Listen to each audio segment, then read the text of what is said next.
സമ്പത്തുണ്ട്, ആയുധങ്ങളുണ്ട്, ചരിത്രമുണ്ട്, ശേഷിയുള്ള മനുഷ്യരുണ്ട്.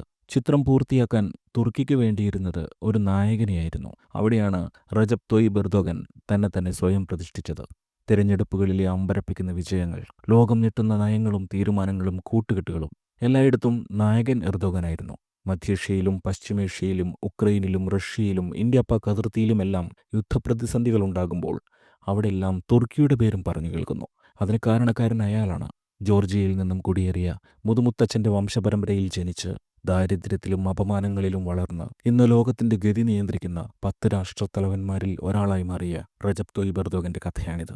ബോസ്ഫറസ് കടലിൽ നിന്ന് സ്ഥിരം അടിച്ചു കയറുന്ന ഉപ്പുകാറ്റേറ്റ് നിറം മങ്ങിയ ഇസ്താംബൂളിലെ ലേബർ സെറ്റിൽമെന്റായ കാസിം പാഷയെ 1954 ഫെബ്രുവരി 26-നാണ് എർദോഗന്റെ ജനനം. സെറ്റിൽമെന്റിനോട് ചേർന്നുള്ള കപ്പൽശാലകളിലെ ലോഹത്തിന്റെ ഹുങ്കാരവും ഡോക്കിലെ തൊഴിലാളികളുടെ ഉച്ചത്തിലുള്ള സംസാരവും, ഒരിക്കലും വിശ്രമിക്കാത്ത നഗരത്തിന്റെ നിരന്തരമായ മൂളലും ബാല്യത്തിന്റെ കൗതുകങ്ങൾക്കപ്പുറമുള്ള യാഥാർത്ഥ്യബോധമാണ് എർദോഗന് നൽകിയത്. പിതാവ് അഹമ്മദ് എർദോഗൻ തുർക്കി കോസ്റ്റ് ഗാർഡിൽ ക്ലാസ് 4 ജീവനക്കാരനായിരുന്നു. ബോസ്ഫറസ് കടലിടുക്കിലൂടെ നിതാന്തമായി നീങ്ങിക്കൊണ്ടിരുന്ന ചെറിയ പട്രോൾ കപ്പലിൽ എണ്ണയും ഗ്രീസും പുരണ്ട യൂണിഫോം ധരിച്ച് അദ്ദേഹം കഠിനാധ്വാനം ചെയ്തു. അമ്മ ടെൻസിൽ മുട്ലു തന്റെ കുടുംബത്തിന്റെ ഇല്ലായ്മകളോട് ചേർന്ന് ജീവിച്ചു. അവൾക്ക് സ്കൂൾ വിദ്യാഭ്യാസം ലഭിച്ചിരുന്നില്ല. എന്നാൽ തൊഴിലാളി സെറ്റിൽമെന്റിലെ അക്ഷരാഭ്യാസമുള്ള സ്ത്രീകളുടെ കീഴിൽ അവർ അക്ഷരം പഠിച്ചു. അവളുടെ പേരായ മുട്ലു എന്നാൽ തുർക്കിഷ് ഭാഷയിൽ സന്തോഷം എന്നാണ് അർത്ഥം. അമ്മയെ മുട്ടിയുരുമിയാണ് റജബ് വളർന്നത്. അമ്മ മനോഹരമായും അചഞ്ചലമായും ജോലി ചെയ്ത് തൻ്റെ ജീവിതം നയിക്കുന്നത് റജബ് കണ്ടു. യഥാർത്ഥത്തിൽ എർദോഗൻ കുടുംബത്തിൻ്റെ കഥ ഇസ്താംബൂളിലെ ലേബർ സെറ്റിൽമെൻറ്റിൽ നിന്നുമല്ല ആരംഭിക്കുന്നത്. അവരുടെ വേരുകൾ കൂടുതൽ ആഴത്തിൽ കിഴക്കോട്ട് കരിങ്കടലിൻ്റെ പച്ചക്കുന്നുകളിൽ റൈസ് പട്ടണത്തിലാണ്. അതിനു മുമ്പ് അവർ ജീവിച്ചിരുന്നത് ജോർജിയയിലെ അഡ്ജാരയിലായിരുന്നു, അവരുടെ യഥാർത്ഥ പൂർവിക ഭവനം. ചില ചരിത്രകാരന്മാർ എർദോഗൻ കുടുംബത്തിൻ്റെ വേരുകൾ നീളുന്നത് കരിങ്കടൽ തീരത്തുള്ള ബറ്റൂമിയിലേക്കാണെന്നും അഭിപ്രായപ്പെട്ടിട്ടുണ്ട്. 2003 റജബ് തയ്യിബ് എർദോഗൻ തന്നെയാണ് തൻ്റെ കുടുംബത്തിൻ്റെ വേരുകൾ ജോർജിയയിലാണെന്ന് സമ്മതിച്ചത്. എന്നാൽ എർദോഗൻ കുടുംബത്തിൻ്റെ ജോർജിയൻ പൂർവികത്വം ഒരു വൈരുദ്ധ്യമല്ല, അത് അനറ്റോളിയയുടെ വൈവിധ്യത്തിൻ്റെ പ്രതിഫലനമാണ്. അവരുടേത് അനേകം വേരുകളുള്ള ഒരു രാജ്യമാണ്. തുർക്കികൾ, കുർദുകൾ, ലാസ്, സെർക്കാഷ്യൻസ്, ജോർജിയൻസ്, അറബികൾ, ബോസ്നിയാക്കുകൾ ഇവരെല്ലാം ചേർന്നാണ് ആ ഭൂമി കെട്ടിപ്പടുത്തത്. റജബിൻ്റെ പൂർവികർ ജോർജിയയിൽ നിന്ന് വന്ന് പർവ്വതങ്ങൾ കടന്ന് റൈസിൽ ഒരു വീടുണ്ടാക്കി ഇസ്ലാം മതം സ്വീകരിക്കുകയും തുർക്കിയുടെ സ്വത്വത്തിൽ ലയിക്കുകയുമായിരുന്നു. ഈ മിശ്രിതത്തിലാണ് റജബ് ജനിച്ചു വീണത്. സ്വത്വമെന്നത് മാതൃഭൂമിയുടെ രക്തം മാത്രമല്ലെന്ന് അതവനെ പഠിപ്പിച്ചു. 3 വയസ്സ് തികയും മുമ്പേ കീറിയ തുണികൾ തുന്നിച്ചേർത്ത പന്തുകൊണ്ട് പൊടി നിറഞ്ഞ തെരുവുകളിൽ റജബ് ഫുട്ബോൾ കളിക്കാൻ തുടങ്ങി. പിതാവ് അത് പ്രോത്സാഹിപ്പിച്ചു. ഒരു നല്ല കോച്ചിനെ മകനു വേണ്ടി കണ്ടെത്തണമെന്നും 5 വയസ്സാകുമ്പോഴേക്കും ഫുട്ബോളിൻ്റെ സാങ്കേതിക പാഠങ്ങൾ അവൻ വശപ്പെടണം എന്നുമായിരുന്നു അഹമ്മദ് എർദോഗന്റെ ആഗ്രഹം. ഇതിനിടെ അല്പകാലം പിതാവിന് റൈസ് പട്ടണത്തിലേക്ക് ജോലി മാറ്റം കിട്ടി. 1.5 വർഷം അവിടെ ജോലി ചെയ്ത ശേഷം അവർ കാസിം പാഷയിലെ തങ്ങളുടെ പഴയ സെറ്റിൽമെൻറ്റിൽ തന്നെ തിരികെ എത്തി. കാസിം പാഷ പിയാലെ പ്രൈമറി സ്കൂളിലാണ് റജബിനെ ചേർത്തത്. അവിടെയുള്ള അധ്യാപകരും അവൻ്റെ ഉള്ളിലെ ഫുട്ബോൾ വാസന പ്രോത്സാഹിപ്പിച്ചു.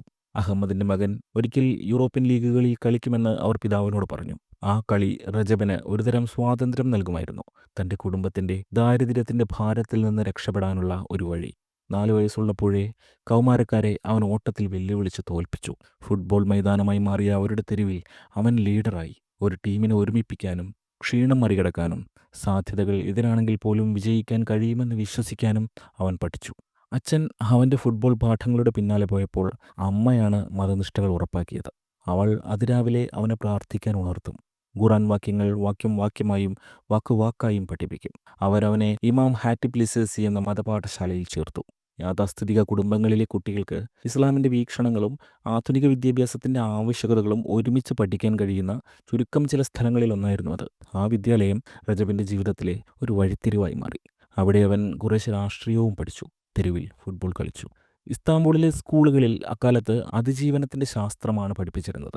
തീർച്ചയായും ഓട്ടോമൻ സാമ്രാജ്യത്തിൻ്റെ പടയോട്ടം ഓരോ വിദ്യാർത്ഥിയെയും പുളകം കൊള്ളിക്കുന്ന വിധത്തിൽ പാഠ്യപദ്ധതിയിലുണ്ടായിരുന്നെങ്കിലും എത്രയും വേഗം സമ്പൂർണ്ണ വ്യവസായവൽക്കരണം എന്ന ലക്ഷ്യം നേടുന്നതിനെക്കുറിച്ചായിരുന്നു പാഠങ്ങളിൽ മിക്കതും.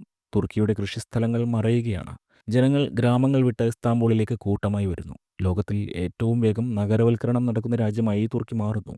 ഇനി കൃഷി അടിസ്ഥാനമാക്കിയുള്ള സമ്പദ് വ്യവസ്ഥയ്ക്ക് പ്രസക്തിയില്ല. വലിയ വ്യവസായശാലകളാണ് ആവശ്യം. യന്ത്രങ്ങളുണ്ടാക്കുന്ന, ആയുധങ്ങളുണ്ടാക്കുന്ന വലിയ ശാലകൾ.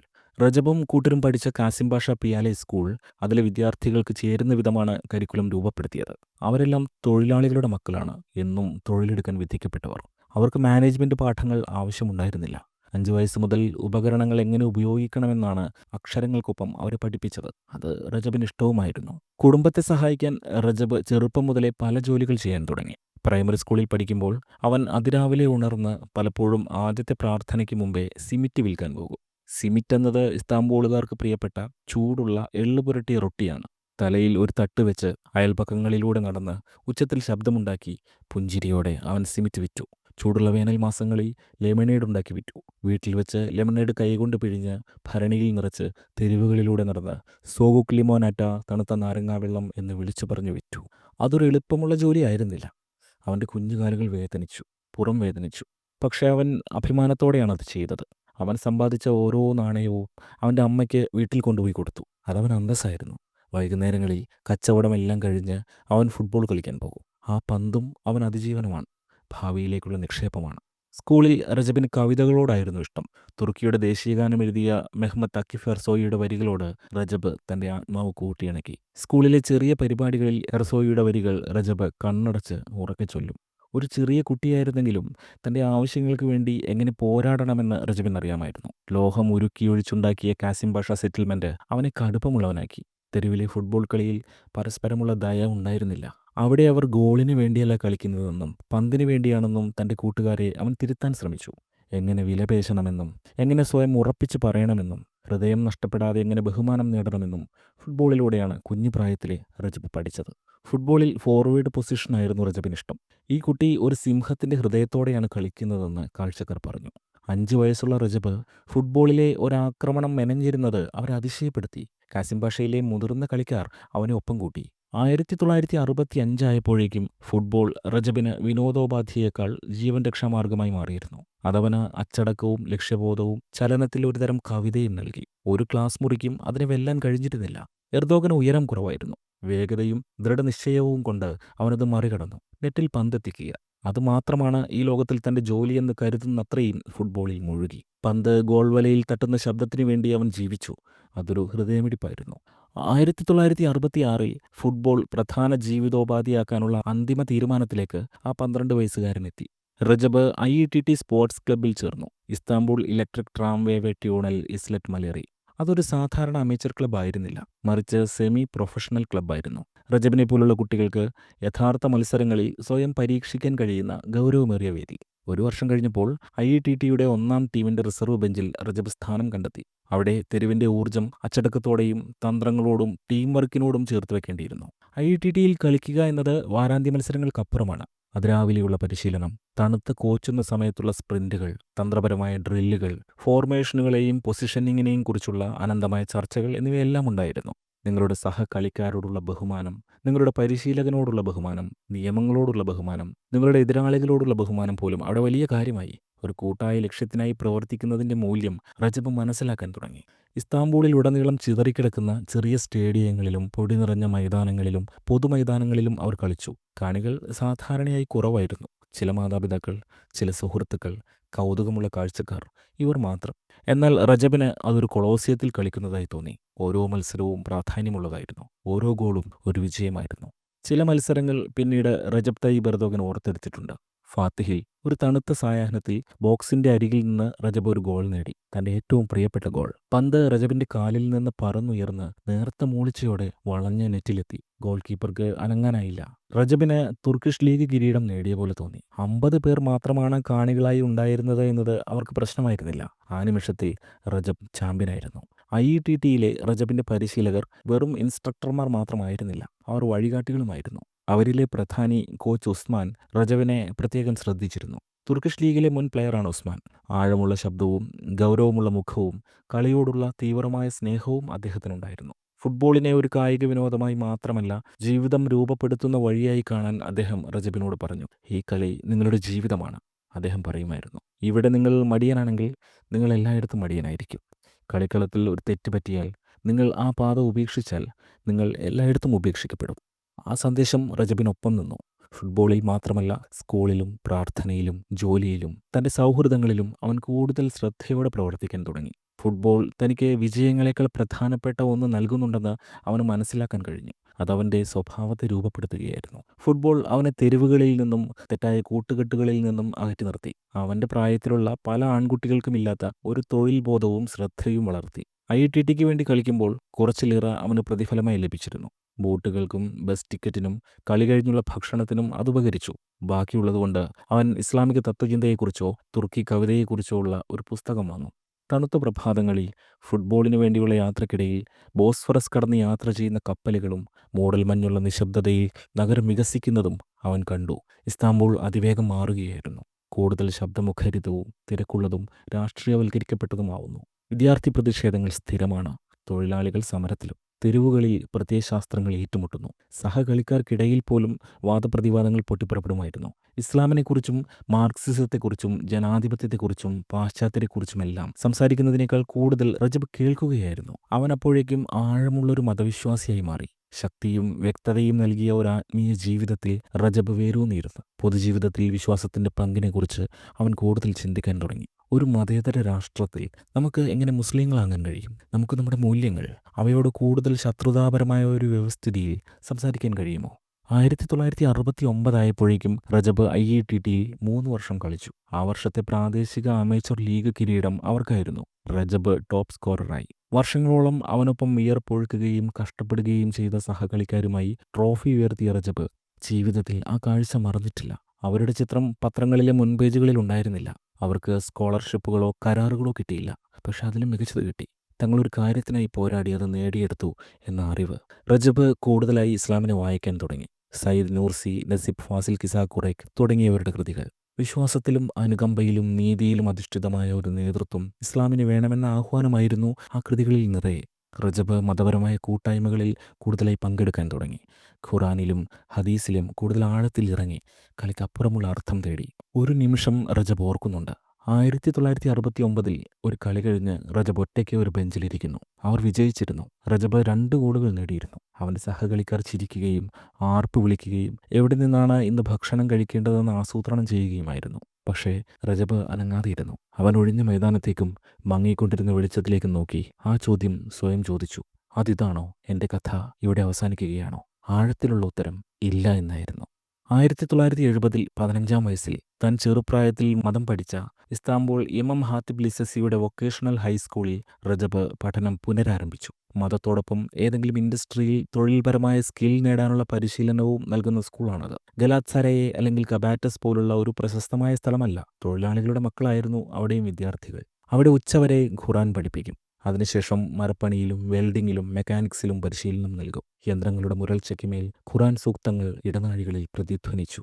അത് അവരുടെ ഹൃദയങ്ങളിൽ പതിക്കുകയും ലോകത്തെ അവരിനി എങ്ങനെ കാണണമെന്ന് രൂപപ്പെടുത്തുകയും ചെയ്തു. റജബ് ഒരു മുസ്ലിം പുരുഷനായി മാറാൻ പഠിക്കുകയായിരുന്നു. ഇമാം ഹാത്തിബ് ലിസസിയിൽ സൂര്യൻ ഉദിക്കുന്നതിന് മുമ്പ് ഉണർന്ന് തണുത്ത വെള്ളത്തിൽ മുഖം കഴുകി ഫജർ നമസ്കരിക്കണമായിരുന്നു. ഒലിവും റൊട്ടിയും ചായയും കഴിച്ച് അവർ സ്കൂളിലേക്ക് പോകും. അപ്പോഴും സിമറ്റിൻ്റെയും ലെമണേഡിൻ്റെയും വിൽപ്പന റജബ് ഉപേക്ഷിച്ചില്ല.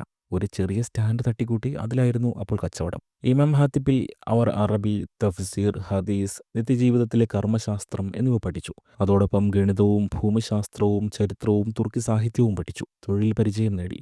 അത് വിശുദ്ധിയുടെയും ഭൗതികതയുടെയും സംയോജനമായിരുന്നു.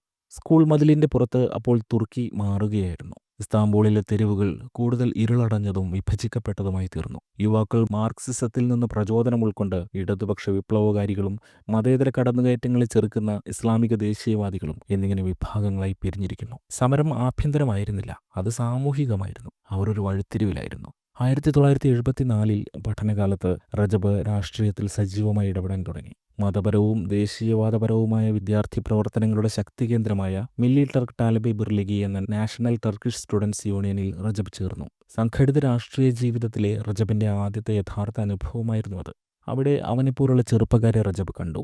ദരിദ്രരെങ്കിലും അഭിലാഷമുള്ളവർ, ഭക്തരെങ്കിലും ബുദ്ധിപരമായ ജിജ്ഞാസയുള്ളവർ. അവർ മങ്ങിയ വെളിച്ചമുള്ള മുറികളിൽ ഒത്തുകൂടി നസിബ് ഫാസിൽ കിസാ ഖുറൈഖിൻ്റെയും സെസായി കരാക്കോച്ചിൻ്റെയും പുസ്തകങ്ങൾ വായിച്ചു.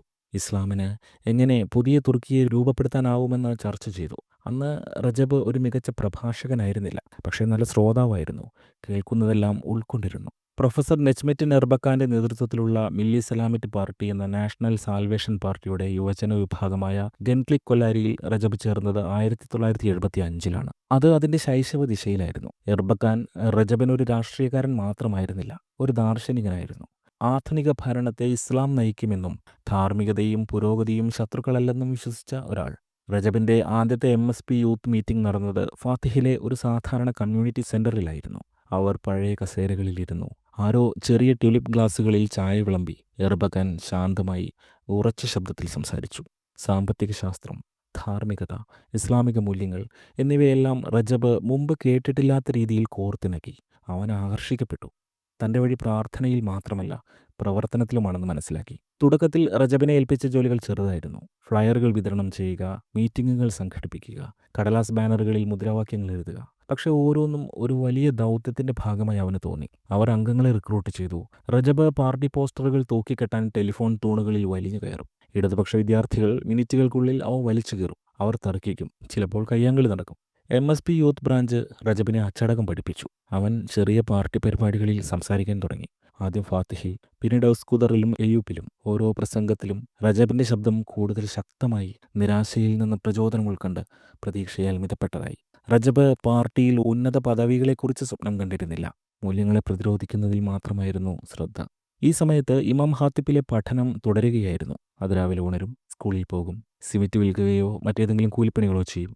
വൈകുന്നേരങ്ങളിൽ യുവജന മീറ്റിങ്ങുകളിൽ പങ്കെടുക്കും. രാത്രി വൈകി ക്ഷീണിതനെങ്കിലും സംതൃപ്തിയോടെ വീട്ടിലേക്ക് മടങ്ങും. പിതാവിന് ആദ്യം ഒന്നും മനസ്സിലായില്ല. സജീവ ഫുട്ബോൾ വിട്ടതിനു ശേഷം സ്കൂളിൽ മാത്രം ശ്രദ്ധിക്കണമെന്നും അവനെ ഒരു ഇമാമാക്കണമെന്നും അദ്ദേഹം ആഗ്രഹിച്ചു.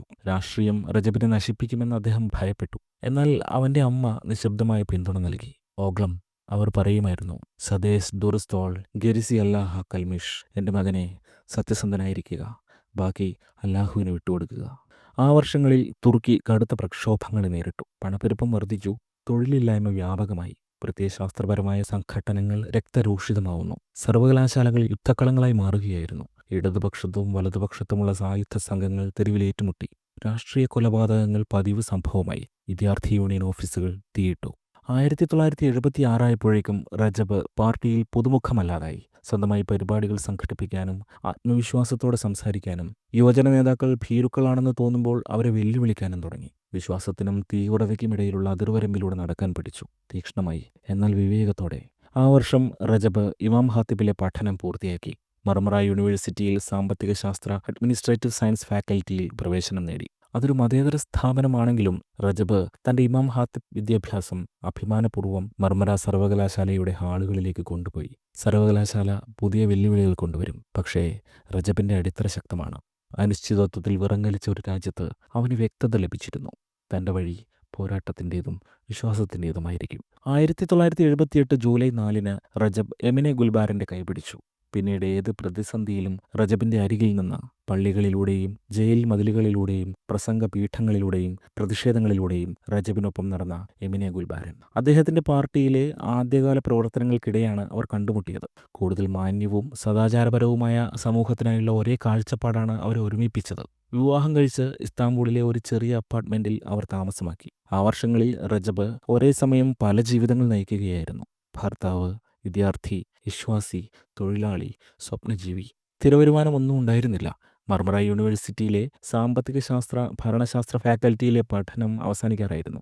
ഭരണവ്യവസ്ഥ എങ്ങനെ പ്രവർത്തിക്കുന്നുവെന്ന് മനസ്സിലാക്കാൻ റജബിന് വലിയ ഉത്സാഹമായിരുന്നു. അതിനയാൾ പാർട്ടി ക്ലാസുകൾ പ്രയോജനപ്പെടുത്തി. സർക്കാരുകൾ എങ്ങനെ കാര്യങ്ങൾ കൈകാര്യം ചെയ്യുന്നു, സമ്പദ് വ്യവസ്ഥ എങ്ങനെ മാറുന്നു, സമൂഹങ്ങൾ എങ്ങനെ വിജയിക്കുകയോ തകരുകയോ ചെയ്യുന്നു തുടങ്ങിയവയെല്ലാം. എന്തുകൊണ്ട് തുർക്കിയിൽ അഴിമതി വ്യാപകമാകുന്നുവെന്ന് പക്ഷേ റജബിന് അറിയേണ്ടിയിരുന്നു. അത് ഭരണകൂടത്തിന്റെ ധാർമ്മികതയില്ലായ്മ മൂലവും ഇസ്ലാമിൽ നിന്നും അകന്നതുകൊണ്ടാണെന്നും റജബ് കരുതി. 1981 ആയപ്പോഴേക്കും നീണ്ട രാത്രികൾക്കും കഠിനമായ അധ്വാനത്തിനും ശേഷം ബിരുദം പൂർത്തിയാക്കി. പഠനത്തിനും കുടുംബ ചെലവുകൾക്കുമായി പാർട്ട് ടൈം ജോലികൾ ചെയ്യേണ്ടി വന്നു. ചിലപ്പോൾ തെരുവിൽ ടൂറിസ്റ്റുകൾക്ക് സാധനങ്ങൾ വിറ്റു. എന്തായാലും സർട്ടിഫിക്കറ്റ് കയ്യിൽ കിട്ടി. അത് പ്രതിരോധശേഷിയുടെ പ്രതീകമായിരുന്നു. കാസിം ബഷയിൽ നിന്നാണ് റജബ് വന്നത്.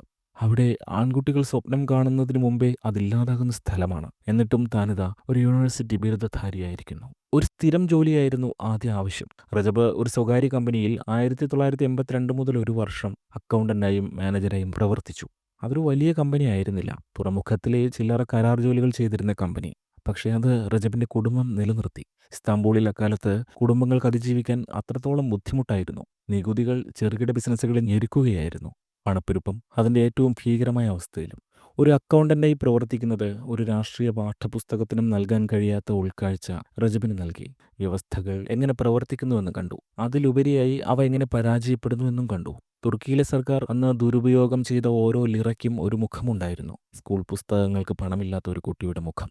ഭക്ഷണത്തിനും മരുന്നിനുമിടയിൽ ഏത് തിരഞ്ഞെടുക്കണം എന്നറിയാത്ത ഒരമ്മയുടെ മുഖം. 2 ജോലികൾ ചെയ്തിട്ടും അത്താഴം വയറു നിറച്ച് കഴിക്കാൻ സാധിക്കാത്ത ഒരച്ഛൻ്റെ മുഖം. തുർക്കി തകരുകയായിരുന്നു. നാഷണൽ സാൽവേഷൻ പാർട്ടിയിൽ നിന്ന് മാറി മില്ലി ഗോറസ് എന്ന നാഷണൽ വ്യൂ പ്രസ്ഥാനത്തിന്റെ സ്ഥാപകനായ നജ്മറ്റിൻ എർബാക്കാനെ വീണ്ടും പിന്തുടരാനായിരുന്നു റജബിന്റെ തീരുമാനം.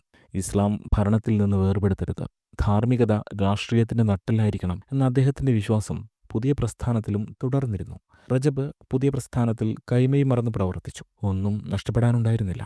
നാഷണൽ വ്യൂ പ്രസ്ഥാനത്തിലെ ചുറുചുറുക്കുള്ള പ്രവർത്തകനെ റഫ പാർട്ടസി എന്ന വെൽഫെയർ പാർട്ടി നോട്ടമിടുന്നുണ്ടായിരുന്നു. അങ്ങനെ 1984 റജബിന്റെ പിന്നീടുള്ള ജീവിതം എന്നേക്കുമായി മാറ്റിയ ആദ്യ സ്ഥാനലബ്ധി ഉണ്ടായി. വെൽഫെയർ പാർട്ടിയുടെ ബയോഗ്ലു ജില്ലാ അധ്യക്ഷനായി റജബ് തോയിബ് എർദോഗനെ തിരഞ്ഞെടുത്തു. ബയോഗ്ലു വലിയ ജില്ലയായിരുന്നു. തൊഴിലാളികളെ സംഘടിപ്പിക്കൽ എളുപ്പമല്ല.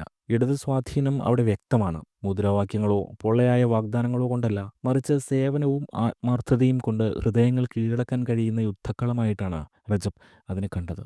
കുത്തഴിഞ്ഞ ഇസ്താംബൂളിന്റെ രാഷ്ട്രീയ വ്യവസ്ഥയിൽ തെറ്റില്ലാത്ത പോപ്പുലാരിറ്റിയുള്ള വെൽഫെയർ പാർട്ടിയുടെ ജില്ലാ നേതാവാകുന്നത് ആഡംബരമായിരുന്നില്ല. റജബിന് പിന്നാലെ ക്യാമറകൾ ഉണ്ടായിരുന്നില്ല. ആരാധകരായ ജനക്കൂട്ടമുണ്ടായിരുന്നില്ല. നീണ്ട ദിവസങ്ങളും അവസാനിക്കാത്ത മീറ്റിങ്ങുകളും ഗൃഹസന്ദർശനങ്ങളും ആഴത്തിലുള്ള സാമൂഹിക ഇടപെടലുകളും മാത്രം.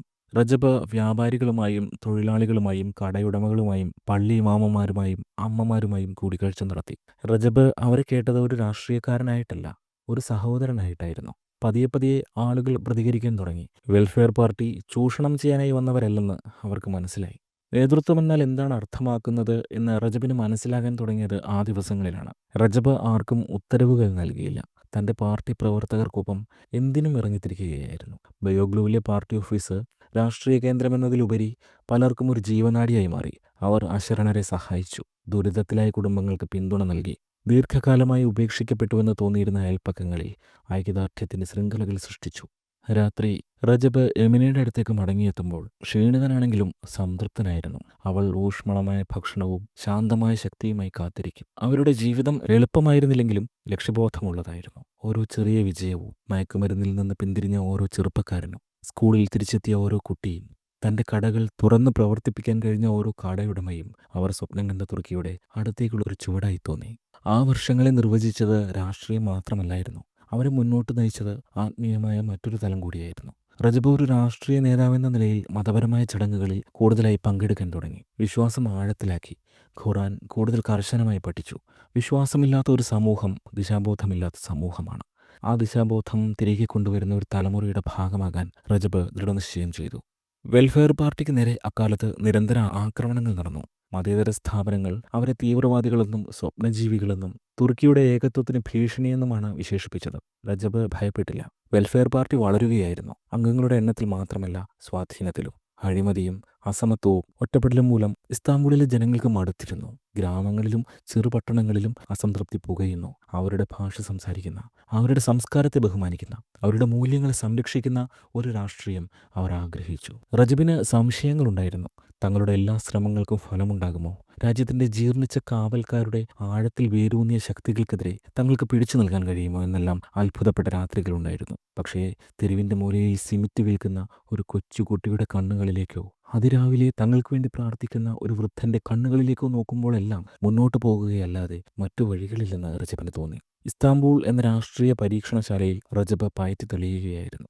1980 സൈനിക അട്ടിമറിയുടെ തുടർ ചലനങ്ങൾ തുർക്കിയുടെ രാഷ്ട്രീയ ഭൂപടം മാറ്റിമറിച്ചിരുന്നു. നജ്മറ്റിൻ എർബക്കാന്റെ ഉപദേശത്തിൽ റജബ് തന്റെ രാഷ്ട്രീയ ജീവിതത്തിന് തുടക്കം കുറിച്ച നാഷണൽ സാൽവേഷൻ പാർട്ടിയെ നിരോധിച്ചു. റജബ് ജില്ലാ സെക്രട്ടറിയായ വെൽഫെയർ പാർട്ടിക്കെതിരെയും സർക്കാരിന്റെ നിരോധന ഭീഷണിയുണ്ടായി. 1985 31 വയസ്സിൽ റജബ് വെൽഫെയർ പാർട്ടിയുടെ ഇസ്താംബുൾ പ്രൊവിൻഷ്യൽ ചെയർമാനായി തിരഞ്ഞെടുക്കപ്പെട്ടു. അതൊരു ആലങ്കാരിക പദവിയായിരുന്നില്ല. ഇസ്താംബുൾ ബോസ്ഫറസിന്റെ തീരത്തൊരു നഗരം മാത്രമല്ല, ഒരു പ്രപഞ്ചമാണ്.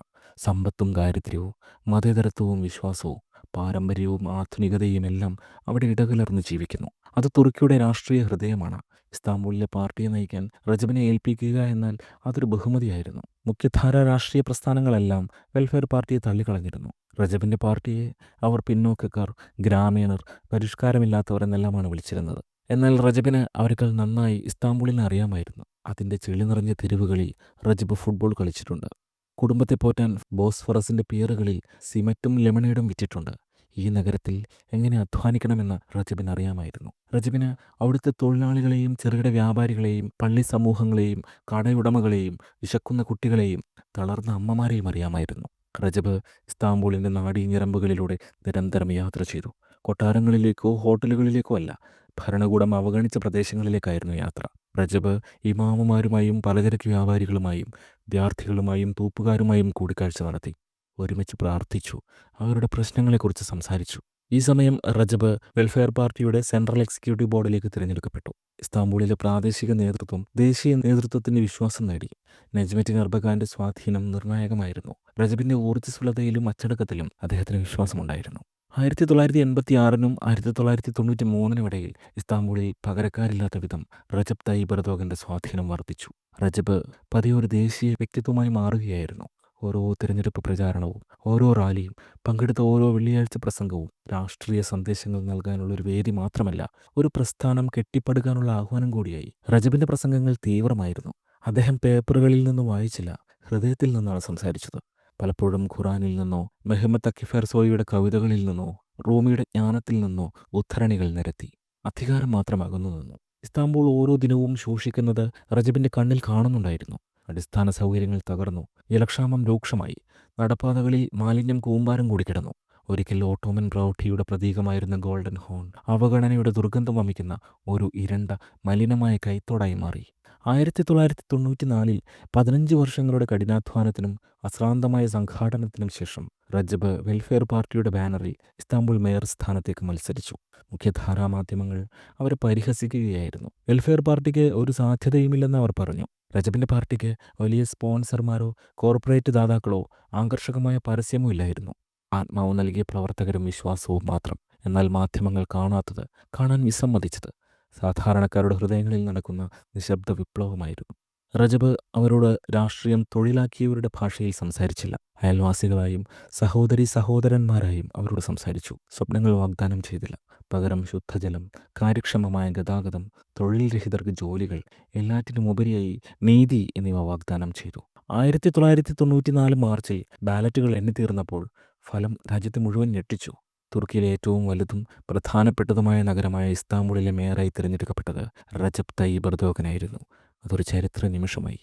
ചുമതലയേറ്റ ദിവസം മേയർ ഓഫീസിന്റെ ജനാലയിലൂടെ റജബ് നഗരത്തിലേക്ക് നോക്കി.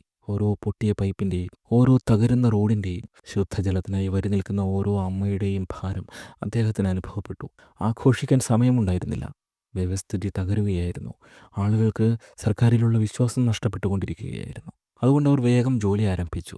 റജബിൻ്റെ ഭരണം അടിസ്ഥാന സൗകര്യങ്ങൾക്ക് മുൻഗണന നൽകി. മാസങ്ങൾക്കുള്ളിൽ വൻകിട പൈപ്പ് ലൈൻ പദ്ധതികൾ ആരംഭിച്ചുകൊണ്ട് ഇസ്താംബൂളിലെ വിട്ടുമാറാത്ത ജലക്ഷാമം പരിഹരിച്ചു. അവർ വെറും പൈപ്പുകൾ സ്ഥാപിക്കുകയല്ലായിരുന്നു, ഒരു പുതിയ യുഗത്തിന് അടിത്തറ പാകുകയായിരുന്നു. മാലിന്യ ശേഖരണം പുനഃസംഘടിപ്പിച്ചു. പുതിയ ട്രക്കുകൾ കൊണ്ടുവന്നു. കരാറുകൾ പുനഃക്രമീകരിച്ചു. ഉത്തരവാദിത്വത്തിന് ഊന്നൽ നൽകി. പതിയെ ഇസ്താംബൂളിലെ തെരുവുകൾക്ക് വ്യത്യസ്തമായ രൂപവും മണവും വന്നു തുടങ്ങി. അതൊരു ആകർഷകമായ ജോലിയായിരുന്നില്ല, പക്ഷേ അത് ജീവിതങ്ങളെ മാറ്റിമറിച്ചു. പൊതുഗതാഗതത്തിലും റജബിൻ്റെ നേതൃത്വത്തിലുള്ള ഭരണസമിതി ധീരമായ നടപടി സ്വീകരിച്ചു. ബസ് റൂട്ടുകളുടെ വിപുലീകരണം റജബ് പിന്തുണച്ചു. പിയറിലെ ഫെറി സർവീസുകൾ മെച്ചപ്പെടുത്തുന്നതിനുള്ള പദ്ധതികൾ ആരംഭിച്ചു. മെട്രോ സംവിധാനങ്ങളിൽ ദീർഘകാല നിക്ഷേപം പ്രോത്സാഹിപ്പിച്ചു. ഇസ്താംബൂൾ ചലനത്തിൻ്റെ നഗരമാണ്. അത് നിലയ്ക്കാൻ പാടില്ല. കാര്യക്ഷമമായും നീതിയുക്തമായും സുരക്ഷിതമായും നീങ്ങാൻ അതിൻ്റെ ജീവൻ പുനഃസ്ഥാപിക്കേണ്ടതുണ്ടായിരുന്നു. മേയറായിരുന്നപ്പോൾ റജബിൻ്റെ ഏറ്റവും ധീരമായ തീരുമാനം ഇസ്താംബൂളിൽ നിയന്ത്രണങ്ങളില്ലാതെ ഒഴുകുന്ന മദ്യം റെഗുലേറ്റ് ചെയ്യുന്നതിനെക്കുറിച്ചായിരുന്നു. റജബ് മദ്യം നിരോധിച്ചില്ല, പകരം അതിൻ്റെ പൊതുവിൽപ്പന നിയന്ത്രിച്ചു. പള്ളികൾ, സ്കൂളുകൾ, പാർക്കുകൾ എന്നിവയ്ക്ക് സമീപമുള്ള മദ്യവിൽപ്പന പൂർണ്ണമായും നിരോധിച്ചു. റജബിൻ്റെ തീരുമാനങ്ങൾ മാധ്യമങ്ങളെയും ഇസ്താംബൂളിലെ ഉന്നത കുലജാതരെയും ചൂടിപ്പിച്ചു. റജബ് നഗരത്തിൽ മതം അടിച്ചേൽപ്പിക്കുന്നുവെന്ന് ആരോപിച്ചു. റജബ് ബിസിനസ്സുകാരുമായും സിഇഒമാരുമായും പത്രപ്രവർത്തകരുമായും നയതന്ത്രജ്ഞരുമായും കൂടിക്കാഴ്ച നടത്തി. താൻ കാലത്തെ പിന്നോട്ട് കൊണ്ടുപോകാൻ ആഗ്രഹിക്കുന്നില്ല എന്ന് അവരോട് പറഞ്ഞു. ഏതാനും വർഷങ്ങൾക്കുള്ളിൽ ഇസ്താംബൂൾ രൂപാന്തരപ്പെട്ടു തുടങ്ങി. എളിമയുള്ള പശ്ചാത്തലവും ഭക്തിയുള്ള ഹൃദയവും പ്രതിബദ്ധതയുള്ള ഒരു ടീമിനും പതിറ്റാണ്ടുകളുടെ ഉദ്യോഗസ്ഥ കെടുകാര്യസ്ഥതയേക്കാൾ കൂടുതൽ നേടാനാകുമെന്ന് നഗരവാസികൾ കണ്ടു. 1995 വെൽഫെയർ പാർട്ടിക്ക് ദേശീയതലത്തിൽ ഗണ്യമായ സ്വാധീനം നേടാൻ കഴിഞ്ഞു. മതേതര പാർട്ടികളുടെ അഴിമതിയിലും വരേണ്യതയിലും ജനങ്ങൾക്ക് മടുപ്പ് തോന്നി തുടങ്ങിയിരുന്നു. അധികാര വ്യവസ്ഥ റജബിന്റെ പാർട്ടിയെ ഒരു അപകടമായും അടിച്ചമർത്തപ്പെടേണ്ട ശക്തിയായും കണ്ടു. സർക്കാർ അവരെ റിപ്പബ്ലിക്കിന്റെ ശത്രുക്കളെന്നാണ് വിളിച്ചത്. അവരുടെ ഭയം യഥാർത്ഥത്തിൽ മതത്തെക്കുറിച്ചായിരുന്നില്ലെന്ന് റജബിന് അറിയാമായിരുന്നു. അത് നിയന്ത്രണം നഷ്ടപ്പെടുന്നതിനെക്കുറിച്ചായിരുന്നു. പതിറ്റാണ്ടുകളായി അധികാരം കൈയടക്കി വെച്ചിരുന്ന തുർക്കിയിലെ വരേണ്യർ രാജ്യത്തിന്റെ മതപരവും യാഥാസ്ഥിതികവുമായ സ്വത്തും പ്രതിഫലിക്കുന്ന ഒരു സർക്കാരിനെ ഭയന്നു. 1997 തുർക്കിയിൽ പോസ്റ്റ് മോഡേൺ കൂപ്പ് അരങ്ങേറി. ടാങ്കുകളല്ല ഉപയോഗിക്കപ്പെട്ടത്. വിദ്യാർത്ഥികൾ തെരുവിൽ തുറന്ന മീറ്റിംഗുകൾ നടത്തി. മതത്തിനെതിരെയായിരുന്നു പ്രസംഗങ്ങൾ മുഴുവൻ. ഫെബ്രുവരി 28 സൈനിക മേധാവിത്വമുള്ള നാഷണൽ സെക്യൂരിറ്റി കൗൺസിൽ പൊതുജീവിതത്തിലെ മതപരമായ ആവിഷ്കാരങ്ങളെ ഇല്ലാതാക്കാൻ ലക്ഷ്യമിട്ടുള്ള ഒരു കൂട്ടം ആവശ്യങ്ങൾ പുറത്തിറക്കി. അതൊരു സന്ദേശമായിരുന്നു: വഴിതെറ്റിയാൽ നിങ്ങൾ തകർക്കപ്പെടും. ആ വർഷം കൊടും ശൈത്യമായിരുന്നു. തണുപ്പിൽ ഭയവും ഇരച്ചു കയറി. മേയർക്ക് പോലും തെരുവിലെ തെമ്മാടിക്കൂട്ടത്തിൽ നിന്ന് സംരക്ഷണമുണ്ടായിരുന്നില്ല. മേയർ എന്ന നിലയിലുള്ള റജബിന്റെ അധികാരം അനുദിനം ദുർബലമായിക്കൊണ്ടിരുന്നു. 1997 ഡിസംബർ 12 എർദോഗന്റെ രാഷ്ട്രീയ ജീവിതത്തിലെ ഏറ്റവും സുപ്രധാനമായ ദിവസമെന്ന് പിന്നീട് വിശേഷിപ്പിക്കപ്പെട്ട സംഭവമുണ്ടായി. സിയർട്ടിൽ ആവേശഭരിതരായ ജനക്കൂട്ടത്തെ അഭിസംബോധന ചെയ്യുകയായിരുന്നു റജബ്. രാജ്യത്തിന്റെ സ്ഥാപക ബുദ്ധിജീവികളിൽ ഒരാളായ സിയ ഗോക്കൽപ്പിന്റെ കവിത റജബ് ചൊല്ലി: പള്ളികൾ ഞങ്ങളുടെ സൈനിക ബാരക്കുകളാണ്, കുംഭഗോപുരങ്ങൾ ഞങ്ങളുടെ ഹെൽമെറ്റുകളും, മിനാരങ്ങളാണ് ഞങ്ങളുടെ ബയണറ്റുകൾ, വിശ്വാസികൾ ഞങ്ങളുടെ സൈനികരാണ്. അവ സിയയുടെ വാക്കുകളായിരുന്നു, റജബിൻ്റേതായിരുന്നില്ല. പ്രകോപനമോ കലാപാഹ്വാനമോ ആയിരുന്നില്ല. എന്നാൽ ആ ദിവസത്തെ തുർക്കിയിൽ അത് രാജ്യദ്രോഹമായി കണക്കാക്കപ്പെട്ടു. ദിവസങ്ങൾക്കുള്ളിൽ നിയമസംവിധാനം സജീവമായി. അവർ റജബിനെ മതവിദ്വേഷം വളർത്തുന്നു, മതേതര ക്രമത്തെ ഭീഷണിപ്പെടുത്തുന്നു എന്നീ കുറ്റങ്ങൾ ആരോപിച്ച് അറസ്റ്റ് ചെയ്തു. വിചാരണ വേഗത്തിലായിരുന്നു. 1998 മാർച്ചിൽ ഇസ്താംബുൾ മേയറായ റജബിന് കോടതി 10 മാസത്തെ തടവ് ശിക്ഷ വിധിച്ചു. പിന്നീട് അത് 4 കുറച്ചു. രാഷ്ട്രീയ പദവികളിൽ നിന്ന് വിലക്കുകയും ചെയ്തു. റജബിന് ജയിലിന് ഭയമുണ്ടായിരുന്നില്ല. അതിനുള്ള കാരണമാണ് അദ്ദേഹത്തെ പ്രകോപിപ്പിച്ചത്. ഭരണകൂടത്തിന്റെ സന്ദേശം വ്യക്തമായിരുന്നു: ഭൂരിപക്ഷത്തെ പ്രതിനിധീകരിക്കാൻ നിങ്ങൾ ധൈര്യപ്പെട്ടാൽ, അവരുടെ അനുമതിയില്ലാതെ നിങ്ങൾ ഉയർന്നു വരാൻ ധൈര്യപ്പെട്ടാൽ, ഞങ്ങൾ നിങ്ങളെ ഇല്ലാതാക്കും. പിനാർ ഹിസാർ ജയിലിലാണ് റജബ് അടയ്ക്കപ്പെട്ടത്. 1999 മാർച്ച് 26 തടവ് ആരംഭിച്ചു. ജയിലിനുള്ളിലേക്ക് അടിച്ചു കയറുന്ന തണുത്ത കനത്ത കാറ്റ് ഒരു പഴയ ശത്രുവിനെ പോലെ റജബിനെ സ്വാഗതം ചെയ്തു. ഭാര്യ എമിനും മക്കൾ ബിലാൽ, മുറാഖ് എന്നിവരും പിതാവിനെ ജയിലിലേക്ക് കൊണ്ടുപോകുമ്പോൾ അനുഗമിച്ചു. അദ്ദേഹത്തിൻ്റെ പെൺമക്കൾ എസ്രയും സുമയ്യയും ദുഃഖവും അഭിമാനവും നിറഞ്ഞ കണ്ണുകളോടെ കൈവീശി. ജയിലിനുള്ളിൽ തണുത്ത സിമന്റ് തറയും നിശബ്ദതയും റജബിനെ വലയം ചെയ്തു. അദ്ദേഹം നിരന്തരം വായിച്ചു: ചരിത്രം, തത്വചിന്ത, ഖുറാൻ. പ്രാർത്ഥിച്ചു, എഴുതി. അദ്ദേഹം കേട്ടു. കാവൽക്കാരോടും തടവുകാരോടും സംസാരിച്ചു.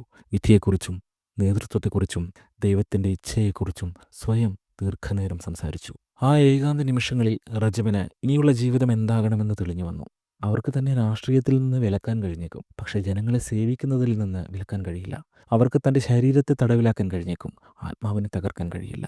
തൻ്റെ കഥയുടെ അവസാനം എഴുതാൻ അവർക്ക് ശ്രമിക്കാൻ കഴിഞ്ഞേക്കും, പക്ഷേ താൻ ഒരു പുതിയ അധ്യായം വീണ്ടും എഴുതും. 1999 ജൂലൈയിൽ റജബ് ജയിൽ വിട്ടു പോരുമ്പോൾ ഒരു പരാജിതനായ മനുഷ്യനായിട്ടല്ല പുറത്തിറങ്ങിയത്. പുറത്തുള്ള ലോകം മാറിയിരുന്നു. റജബിന്റെ വെൽഫെയർ പാർട്ടിയെ 1998 ഭരണഘടനാ കോടതി നിരോധിച്ച് പിരിച്ചുവിട്ടിരുന്നു. റജബിനെതിരായ രാഷ്ട്രീയ വിലക്ക് തുടർന്നു.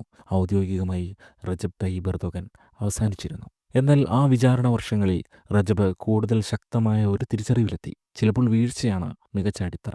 വെൽഫെയർ പാർട്ടിയിലെ പഴയ സഹപ്രവർത്തകർ നിശബ്ദമാവുകയോ പലായനം ചെയ്യുകയോ ചെയ്തപ്പോൾ റജബ് ചിന്തിക്കാൻ തുടങ്ങിയിട്ടേ ഉണ്ടായിരുന്നുള്ളൂ. പഴയ രാഷ്ട്രീയ വ്യവസ്ഥിതിയിൽ എങ്ങനെ തിരിച്ചെത്താമെന്നതിനെക്കുറിച്ചല്ല, മറിച്ച് പൂർണ്ണമായും പുതിയ ഒന്ന് എങ്ങനെ കെട്ടിപ്പടുക്കാമെന്നതിനെക്കുറിച്ച്. പഴയ പാർട്ടികൾ പരാജയപ്പെട്ടിരിക്കുന്നു. പരമ്പരാഗത കൂട്ടുകെട്ടുകൾ തകർന്നിരിക്കുന്നു. മതവിശ്വാസികളോട് മാത്രമല്ല, മുഴുവൻ രാജ്യത്തോടും സംസാരിക്കുന്ന ഒരു രാഷ്ട്രീയ പ്രസ്ഥാനം കെട്ടിപ്പടുക്കേണ്ട സമയമായിരുന്നു അത്. ഒരു പ്രത്യയശാസ്ത്രത്തിൻ്റെ പാർട്ടിയല്ല, സേവനത്തിൻ്റെ പാർട്ടി. വിശ്വാസത്തിൽ വേരൂന്നിയതും എന്നാൽ ജനാധിപത്യത്തോട് പ്രതിബദ്ധതയുള്ളതുമായ ഒരു പ്രസ്ഥാനം. പഴയ വ്യവസ്ഥിതിയോട് പോരാടുക മാത്രമല്ല, അതിനെ മാറ്റി സ്ഥാപിക്കുകയും ചെയ്യുന്ന ഒരു രാഷ്ട്രീയ പാതയെക്കുറിച്ച് റജബ് സ്വപ്നം കണ്ടു. ആ സ്വപ്നത്തിന് അദ്ദേഹം നൽകിയ പേര് ജസ്റ്റിസ് ആൻഡ് ഡെവലപ്മെൻറ്റ് പാർട്ടി എന്നാണ്. 1999 അതൊരു വിത്തായിരുന്നു. നിശബ്ദമായി കിളിർക്കുന്നുണ്ടായിരുന്നു. പുതിയ സഹസ്രാബ്ദം പിറന്നു. 2000 ആണ്ട് ആർഭാടങ്ങളോടെയും ആഘോഷങ്ങളോടെയും അല്ല തുർക്കിയിലെത്തിയത്. കടലിടുക്കിന് മുകളിൽ ലോകത്തെ കാണിക്കാൻ സർക്കാർ വലിയ ആഘോഷങ്ങളും കരിമരുന്ന് മേളയും നടത്തി. എന്നാൽ അകം അശാന്തമായിരുന്നു. ഇസ്താംബുളിലെ മേയർ സ്ഥാനത്ത് റജബില്ല. ഒരു കവിത ചൊല്ലിയതിന് കോടതി റജബിനെ തുർക്കിയിലെ ഏതെങ്കിലും ഭരണഘടനാ പദവി വഹിക്കുന്നതിന് അനിശ്ചിതമായി വിലക്കിയിരിക്കുകയാണ്. തുർക്കിയിൽ 1990-നും 2000-നും ഇടയിൽ അധികാരത്തിലെത്തിയത് 4-ലേറെ സഖ്യ സർക്കാരുകളാണ്. ഓരോ സഖ്യവും രൂപപ്പെടും, തകരും. പട്ടാള അട്ടിമറിക്ക് ശേഷം ഒരു സ്ഥിരം സർക്കാർ രൂപീകരിക്കാൻ ആർക്കും സാധിക്കുന്നുണ്ടായിരുന്നില്ല. തുർക്കിക്ക് ഒരു പുതിയ പ്രസ്ഥാനം ആവശ്യമാണ്, ഒരു പുതിയ പാർട്ടി. അത് രാജ്യത്തിൻ്റെ ദർശനം കൂടിയാവണം. ഒരു നവീകരണം, യാഥാസ്ഥിതികനോ മതേതരനോ മതവിശ്വാസിയോ ആധുനികനോ ആകട്ടെ, ഓരോ തുർക്കി പൗരൻ്റെയും ഹൃദയത്തോട് സംസാരിക്കാൻ കഴിയുന്ന ഒരു ശബ്ദം. ഭൂതകാലത്തിലെ കടുത്ത ഭിന്നതകളെ അതിജീവിച്ച് ഭാവിക്കായി ഒരു പുതിയ പാത രൂപപ്പെടുത്താൻ കഴിയുന്ന ഒരു പ്രസ്ഥാനം ആവശ്യമായിരുന്നു. 2000-ൽ വിശ്വസ്തരായ സുഹൃത്തുക്കളുടെയും സഖ്യകക്ഷികളുടെയും ഒരു സംഘത്തോടൊപ്പം റജബ് ചർച്ചകളിൽ മുഴുകി.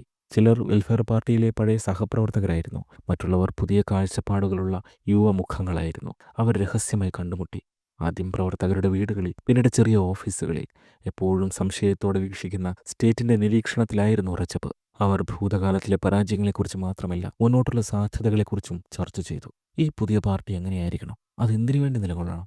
ഒരു കാര്യത്തിൽ അവർക്ക് വ്യക്തതയുണ്ടായിരുന്നു. തീവ്രവാദത്തെ നിരാകരിക്കും. ജനാധിപത്യം, മനുഷ്യാവകാശങ്ങൾ, സ്വതന്ത്ര വ്യാപാരം, നിയമവാഴ്ച എന്നിവ സ്വീകരിക്കും. 1990-കളിലെ രാഷ്ട്രീയ ഇസ്ലാമിസത്തിൽ നിന്ന് അവർ പിന്നോട്ട് പോവുകയും ഒരു പുതിയ, എല്ലാവരെയും ഉൾക്കൊള്ളുന്ന കാഴ്ചപ്പാട് അവതരിപ്പിക്കുകയും ചെയ്യും. 2000-2001 വർഷങ്ങളിൽ പുതിയ പാർട്ടിക്ക് ഘടനയായി. പാർട്ടിയുടെ പ്രവർത്തന രേഖ തയ്യാറായി. സ്ത്രീകളുടെ അവകാശങ്ങൾ, സാമ്പത്തിക പരിഷ്കാരങ്ങൾ, വിദ്യാഭ്യാസം, യൂറോപ്യൻ യൂണിയനിലേക്കുള്ള തുർക്കിയുടെ പാത എന്നിവയെക്കുറിച്ച് പാർട്ടി പരിപാടിയിലുണ്ടായിരുന്നു. ഇത് കേവലം അക്കാഡമിക ചർച്ചകളായിരുന്നില്ല, അവർ തുർക്കിയുടെ ആധുനിക ചരിത്രത്തിന് അടിത്തറ പാവുകയായിരുന്നു. 2001 ഓഗസ്റ്റ് 14-ന് അദാലറ്റ് വേ കാൽക്കിൻമ പാർട്ടൈസി എന്ന justice and development party AK party പിറന്നു. ആ ചൂടേറിയ വേനൽക്കാലത്ത് മാധ്യമങ്ങളെ അഭിസംബോധന ചെയ്ത പോഡിയത്തിൽ നിൽക്കുമ്പോൾ റജബിൻ്റെ കൈകൾ വിറച്ചു. അവർ പ്രത്യാശയുള്ളവരുടെ ഒരു കൂട്ടായ്മയായിരുന്നു. ഭൂതകാലത്തിലെ പരാജയങ്ങൾ തുർക്കിയെ ബന്ദിയാക്കാൻ അനുവദിക്കാത്തവർ. പാർട്ടിയുടെ ചിഹ്നം ഒരു ബൾബാണ്. ലളിതമായ ചിത്രം, പക്ഷേ ശക്തം. അത് പ്രബുദ്ധതയെ, ആശയങ്ങളെ, പുരോഗതിയെ സൂചിപ്പിച്ചു. ചിലർ ചിരിച്ചു, മറ്റു ചിലർ പരിഹസിച്ചു. പക്ഷേ ജനങ്ങൾക്ക് മനസ്സിലായി, ആ വെളിച്ചത്തിൽ അവർ പുതിയ ഒന്നിൻ്റെ തിളക്കം കണ്ടു. ജനാധിപത്യത്തോടും വിശ്വാസ സ്വാതന്ത്ര്യത്തോടും റിപ്പബ്ലിക്കിൻ്റെ തത്വങ്ങളോടും ജനങ്ങളുടെ ഇച്ഛയോടും തങ്ങൾ പ്രതിജ്ഞാബദ്ധരാണെന്ന് റജബ് പ്രഖ്യാപിച്ചു. പാർട്ടി പ്രോഗ്രാം പ്രസിദ്ധീകരിക്കുകയും കാഴ്ചപ്പാട് പ്രഖ്യാപിക്കുകയും ചെയ്തു. തുർക്കിയുടെ ജനാധിപത്യ നിലവാരം ഉയർത്തുക, സമ്പദ് വ്യവസ്ഥ നവീകരിക്കുക, ദാരിദ്ര്യത്തോടും അഴിമതിയോടും പോരാടുക, കൂടുതൽ തുറന്ന സമൂഹത്തിലേക്കുള്ള പാതയായി യൂറോപ്യൻ യൂണിയൻ അംഗത്വം നേടുക. എന്നാൽ ജനങ്ങൾക്കിടയിൽ പ്രതീക്ഷ വർദ്ധിച്ചപ്പോഴും വ്യവസ്ഥിതി തിരിച്ചടിച്ചു. റജബ് തയ്യിബ് എർദോഗൻ രാഷ്ട്രീയത്തിൽ നിന്ന് ഇപ്പോഴും വിലക്കപ്പെട്ടിരിക്കുകയാണ്. 1998-ലെ കോടതി വിധി അസാധുവായിട്ടില്ല.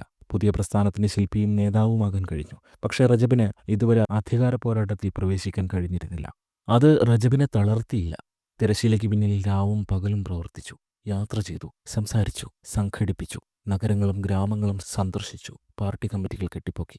യൂറോപ്പിലെ നിത്യരോഗിയായ തുർക്കി അന്നും പ്രതിസന്ധിയിലായിരുന്നു. 2001-ലെ വിനാശകരമായ ബാങ്കിംഗ് തകർച്ച സമ്പദ് വ്യവസ്ഥയെ തളർത്തി. ഓഹരി വിപണികൾ തകർന്നു, ബിസിനസ്സുകൾ അടച്ചു. ലിറയ്ക്ക് കടലാസിന്റെ വിലയില്ല. ജനങ്ങൾക്ക് ജോലിയും വീടുകളും സമ്പാദ്യങ്ങളും നഷ്ടപ്പെട്ടു. 4-ാം വട്ടം അധികാരം ലഭിച്ച ബുലന്ദ് എസെവിറ്റായിരുന്നു പ്രധാനമന്ത്രി. അദ്ദേഹത്തിന്റെ നേതൃത്വത്തിലുള്ള ഭരണസഖ്യത്തിൽ ജനങ്ങളുടെ വിശ്വാസം തകർന്നിരുന്നു. സഖ്യം ആടി ഉലഞ്ഞതോടെ എസെവിറ്റിന്റെ സർക്കാർ 2002 നവംബറിൽ പെട്ടെന്നുള്ള പൊതു തെരഞ്ഞെടുപ്പ് പ്രഖ്യാപിച്ചു. AK പാർട്ടിക്ക് 1 വയസ്സ് പോലും തികഞ്ഞിരുന്നില്ല. തിരഞ്ഞെടുപ്പ് നേരിടാനുള്ള സാമ്പത്തിക ശേഷിയില്ല. ഒരു പുതിയ പാർട്ടിക്ക് എങ്ങനെ വിജയിക്കാൻ കഴിയുമെന്ന് സംഭാവന ചോദിച്ചപ്പോൾ ജനങ്ങൾ തിരിച്ചു ചോദിച്ചു. AK പാർട്ടിയെ പിന്തുണയ്ക്കാൻ ഭരണകൂട സംവിധാനമോ വലിയ മാധ്യമ ഗ്രൂപ്പുകളോ ധനസഹായം നൽകാൻ ശക്തരായ കുത്തകകളോ ഇല്ലായിരുന്നു. റജബ് മത്സരിച്ചില്ല, പക്ഷേ പ്രചാരണം നയിച്ചു. സഹപ്രവർത്തകരായ അബ്ദുൽ ഗുൽ, ബുലൻഡ് അരിങ്ക് എന്നിവരെ മുന്നണിയിലെ ചുമതലകൾ ഏൽപ്പിച്ചു. ശുദ്ധമായ ഭരണം, സുസ്ഥിരമായ നേതൃത്വം, ദേശീയ ഐക്യം എന്നിവ പ്രകടന പത്രികയിൽ ഉൾപ്പെടുത്തി. പുതിയ തുർക്കി സാധ്യമാണ് എന്നായിരുന്നു AK പാർട്ടിയുടെ തിരഞ്ഞെടുപ്പ് ക്യാച്ച്വേഡ്. പ്രചാരണം മുറുകിയപ്പോൾ അന്തരീക്ഷം മാറി. റാലികൾ ജനസാഗരമായി. റജബ് തയ്യിബ് എർദോഗന്റെ പ്രസംഗങ്ങൾ കാട്ടുതീ പോലെ പടർന്നു. മാധ്യമങ്ങൾ അവരെ പൊതിഞ്ഞു. പൊതുരംഗത്തു നിന്ന് ഏറെക്കാലം മാറ്റി നിർത്തപ്പെട്ട സ്ത്രീകളെ റജബ് കളത്തിലിറക്കി. യുവാക്കൾ ബറ്റാലിയൻ കണക്കിന് പുതിയ പാർട്ടിയിലേക്ക് ഒഴുകി. 2002 നവംബർ 3-ന് തുർക്കി ജനത അതിൻ്റെ ഹിതം വെളിപ്പെടുത്തി. തിരഞ്ഞെടുപ്പ് ഫലം വന്നപ്പോൾ AK പാർട്ടിക്ക് 34% വോട്ട് ലഭിച്ചു. തുർക്കിയുടെ ശിഥിലമായ രാഷ്ട്രീയ സാഹചര്യത്തിൽ അത് വൻ വിജയമായിരുന്നു. 10% വോട്ട് നേടിയ കക്ഷികൾക്ക് മാത്രമേ തുർക്കി പാർലമെന്റിലെ ഉപരിസഭയിലേക്ക് പ്രവേശനം ലഭിക്കൂ. AK പാർട്ടിയും റിപ്പബ്ലിക്കൻ പീപ്പിൾസ് പാർട്ടിയും പാർലമെന്റിലെത്തി. റജബിന്റെ AK പാർട്ടിക്ക് 3-ൽ 2 സീറ്റുകൾ ലഭിച്ചു. സഖ്യകക്ഷികളുടെ പതിറ്റാണ്ടുകൾ നീണ്ട സർക്കസുകൾക്ക് ശേഷം തുർക്കിയിൽ ആദ്യമായി ഒറ്റകക്ഷി സർക്കാർ. ഒരത്ഭുതം. റജബ് തൻ്റെ പാർട്ടിയുടെ സത്യപ്രതിജ്ഞ പുറത്തുനിന്ന് കണ്ടു. വിശ്വസ്തനായ സുഹൃത്ത് അബ്ദുള്ള ഗുലിനെയാണ് പ്രധാനമന്ത്രിയായി എർദോഗൻ നിർദ്ദേശിച്ചത്. റജബിന് ഗുലിനെക്കുറിച്ച് അഭിമാനമായിരുന്നു. പക്ഷേ ആ പോഡിയത്തെ അവനോടൊപ്പം ഉണ്ടാകാൻ അദ്ദേഹം ആഗ്രഹിച്ചു. റജബ് തയ്യിബ് എർദോഗൻ പ്രസ്ഥാനത്തെ നയിച്ചു. പക്ഷേ അയാൾ അധികാരത്തിന് പുറത്താണ്. പാർട്ടി അസ്വസ്ഥമായിരുന്നു. വിജയത്തിൻ്റെ ശില്പിയായ എർദോഗനാണ് അധികാരത്തിലെത്തേണ്ടതെന്ന് വർക്കിംഗ് കമ്മിറ്റി ഒരേ സ്വരത്തിൽ പറഞ്ഞു. പക്ഷേ നിയമതടസ്സങ്ങൾ മാറിക്കിട്ടണം. തുർക്കിയിലെ ഏറ്റവും മികച്ച അഭിഭാഷകർ AK പാർട്ടി ഓഫീസിലെത്തി. വിലക്ക് പുനഃപരിശോധിക്കണമെന്ന ഹർജി ഫയൽ ചെയ്തു. അതിൽ കടുത്ത വാദങ്ങൾ നടന്നു. രാജ്യം മുഴുവൻ ശ്രദ്ധിച്ച വിചാരണ. ജഡ്ജിമാർക്ക് മുന്നിൽ വലിയ സമ്മർദ്ദങ്ങളുണ്ടായിരുന്നു. ഒരു കവിത ചൊല്ലിയ കുറ്റത്തിന് പൗരന്റെ മൗലികാവകാശങ്ങൾ എടുത്തുമാറ്റുന്നത് തുർക്കിയിലെ നിയമത്തെ അപഹാസ്യമാക്കുമെന്ന് മാധ്യമങ്ങളും എഴുതി. പ്രധാനമന്ത്രിയായിരുന്ന അബ്ദുള്ള ഗുലും എർദോഗന് പിന്നിൽ ഉറച്ചുനിന്നു. വിചാരണയ്ക്കൊടുവിൽ തുർക്കിയിലെ പരമോന്നത ഭരണഘടനാ കോടതി എർദോഗന്റെ വിലക്ക് നീക്കി. അടുത്ത മാസം 2003 മാർച്ചിൽ സീർട്ട് മണ്ഡലത്തിലെ AK പാർട്ടി പ്രതിനിധി രാജിവെച്ച് ഉപതെരഞ്ഞെടുപ്പ് പ്രഖ്യാപിക്കപ്പെട്ടു. ജനങ്ങൾ എർദോഗനു വേണ്ടി സംസാരിച്ചു. 2003 മാർച്ച് 9 റിപ്പബ്ലിക് ഓഫ് തുർക്കിയുടെ പ്രധാനമന്ത്രിയായി എർദോഗൻ സത്യപ്രതിജ്ഞ ചെയ്തു. ആ നിമിഷത്തിനായി അദ്ദേഹം ജീവിതകാലം മുഴുവൻ തയ്യാറെടുക്കുകയായിരുന്നു. അമ്മയുടെ പ്രാർത്ഥനകൾ, പിതാവിൻ്റെ അച്ചടക്കം, വിശ്വാസത്തിൻ്റെ മാർഗനിർദ്ദേശം, സഹിച്ച ഓരോ അനീതിയുടെയും തീവ്രത, അവരെല്ലാം എർദോഗനൊപ്പം ഉണ്ടായിരുന്നു. അധികാരത്തിലെത്തിയ ഉടൻ തങ്ങളുടെ ആദ്യ മുൻഗണന സമ്പദ് വ്യവസ്ഥയ്ക്കാണെന്ന് എർദോഗൻ പ്രഖ്യാപിച്ചു. പണപ്പെരുപ്പം, തൊഴിലില്ലായ്മ, അസ്ഥിരത എന്നിവയുടെ ഭാരം തുർക്കിയെ വൃദ്ധനാക്കി കഴിഞ്ഞു. അതിൻ്റെ യുവത്വം വീണ്ടെടുക്കണം. നിലപാടിൽ വിട്ടുവീഴ്ചയില്ലാത്ത, ഉദ്യോഗസ്ഥരെ നിലയ്ക്ക് നിർത്താനറിയാവുന്ന ശക്തരായ മന്ത്രിമാരുടെയും ടെക്നോക്രാറ്റുകളുടെയും ഒരു ടീമിനൊപ്പം എർദോഗൻ സമഗ്രമായ സാമ്പത്തിക പരിഷ്കാരങ്ങൾ ആരംഭിച്ചു. പൊതുധനവിനിമയത്തിൽ അച്ചടക്കം കൊണ്ടുവന്നു. ബാങ്കിംഗ് മേഖല ശക്തമാക്കി. തുർക്കിയുടെ സാമ്പത്തിക മാനേജ്മെൻറ്റിലുള്ള അന്താരാഷ്ട്ര വിശ്വാസം പുനഃസ്ഥാപിച്ചു. ലിറയ്ക്ക് മൂല്യം വീണ്ടെടുക്കാൻ തുടങ്ങി. പണപ്പെരുപ്പം കുറഞ്ഞു. നിക്ഷേപം ഒഴുകി. ഏറ്റവും പ്രധാനമായി പ്രതീക്ഷ തിരിച്ചെത്തി. എർദോഗന് ഭരണമെന്നാൽ വെറും അക്കങ്ങളും കമ്പോളങ്ങളും മാത്രമായിരുന്നില്ല. അത് തുർക്കിയുടെ ഓട്ടോമൻ അന്തസ്സ് വീണ്ടെടുക്കുന്നതിനെക്കുറിച്ചായിരുന്നു. ശുദ്ധജലം, തടസ്സമില്ലാത്ത വൈദ്യുതി, സമൂഹങ്ങളെ ബന്ധിപ്പിക്കുന്ന പാലങ്ങൾ, ധനികരെ മാത്രമല്ല സാധാരണക്കാരെയും ചികിത്സിക്കുന്ന ആശുപത്രികൾ എന്നിവയെക്കുറിച്ചായിരുന്നു. പ്രധാനമന്ത്രിയായി ഇസ്താംബൂളിലെ ഇടവഴികളിലൂടെ എർദോഗൻ വീണ്ടും നടന്നു. കാസിം ഭാഷയിലും ഉസ്കുദാറിലും ബാക്സിലറിലും ജനങ്ങൾക്ക് പറയാനുണ്ടായിരുന്നത്, ഇപ്പോൾ ഞങ്ങൾക്ക് ശുദ്ധജലമുണ്ട്, മഴ പെയ്യുമ്പോൾ ഞങ്ങളുടെ തെരുവുകളിൽ വെള്ളം കയറുന്നില്ല എന്നായിരുന്നു. എർദോഗൻ ഒരു രാജ്യത്തെ ഭരിക്കുകയായിരുന്നില്ല, അതിനെ സുഖപ്പെടുത്തുകയായിരുന്നു. 2004 ഒക്ടോബറിൽ വർഷങ്ങളുടെ മെല്ലിപ്പോക്കിനും ചർച്ചകൾക്കും നയതന്ത്ര നീക്കങ്ങൾക്കും ശേഷം തുർക്കിയുടെ യൂറോപ്യൻ യൂണിയനിലെ പൂർണ്ണ അംഗത്വത്തിനായുള്ള ഔദ്യോഗിക ചർച്ചകൾക്ക് തുടക്കമായി. ദശാബ്ദങ്ങളായി തുർക്കി ആ വാതിലിൽ മുട്ടുകയായിരുന്നു. എന്തിനാണ് യൂറോപ്യൻ യൂണിയൻ അംഗത്വത്തിനു വേണ്ടി ഇത്ര തീവ്രമായി ആഗ്രഹിക്കുന്നത് എന്ന് മാധ്യമങ്ങൾ എർദോഗനോട് ചോദിച്ചു. ഒരു മുസ്ലിം ഭൂരിപക്ഷ രാഷ്ട്രത്തിന് അതിൻ്റെ ആത്മാവിനെ ബലികഴിക്കാതെ ജനാധിപത്യം, മനുഷ്യാവകാശങ്ങൾ, പുരോഗതി എന്നിവ സ്വീകരിക്കാൻ കഴിയുമെന്ന് തെളിയിക്കണമെന്നായിരുന്നു അദ്ദേഹത്തിൻ്റെ മറുപടി. കിഴക്കിൻ്റെ ഒരു അനുബന്ധമോ പടിഞ്ഞാറിൻ്റെ ഒരു നിഴലോ അല്ല തുർക്കി. ആ വേനൽക്കാലത്ത് ദിയാർബക്കിർ സമതലങ്ങളിൽ സൂര്യൻ ചുട്ടുപൊള്ളുകയായിരുന്നു. ചരിത്രം കൊണ്ട് സമ്പന്നമെങ്കിലും വേദനിക്കുന്ന നഗരം. 2005 ഓഗസ്റ്റ് 12 എർദോഗൻ ദിയാർബക്കറിലെ ജനങ്ങൾക്ക് മുന്നിൽ നിന്ന് ചരിത്രപരമെന്ന് വിശേഷിപ്പിക്കപ്പെട്ട പ്രസംഗം നടത്തി.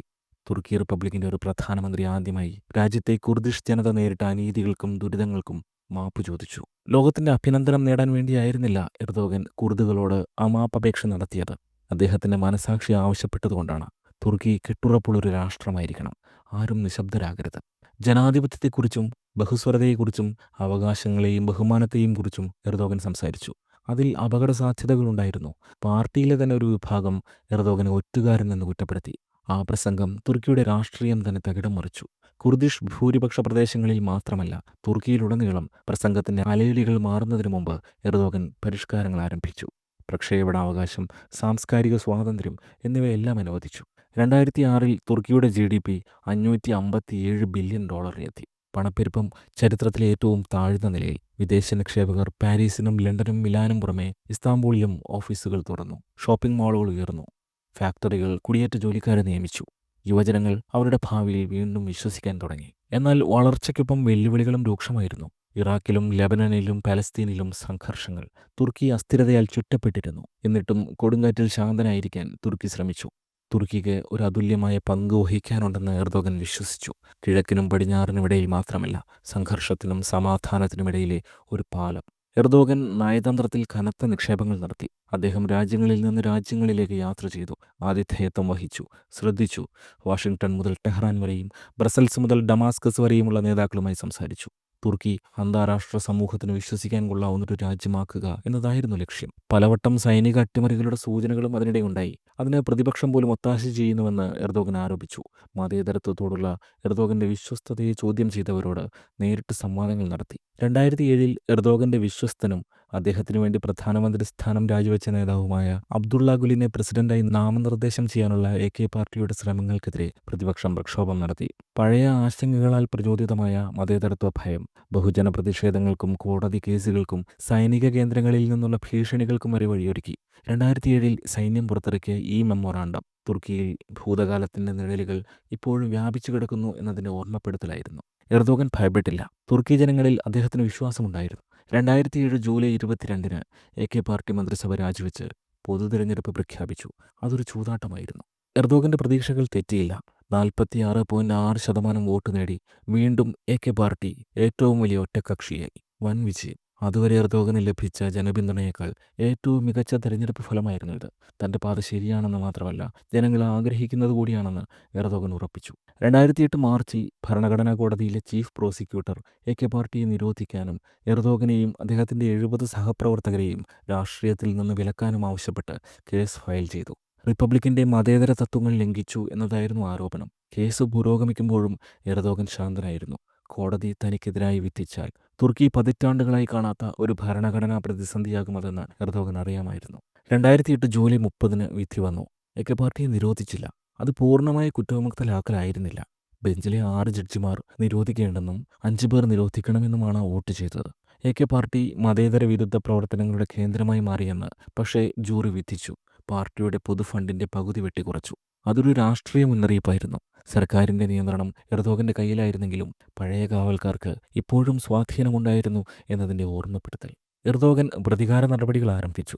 2009-ൽ ആദ്യത്തെ വെടിപൊട്ടിച്ചത് സൈന്യത്തിനും മാധ്യമങ്ങൾക്കും നേരെയായിരുന്നു. എർഗെനെക്കോൺ അന്വേഷണം.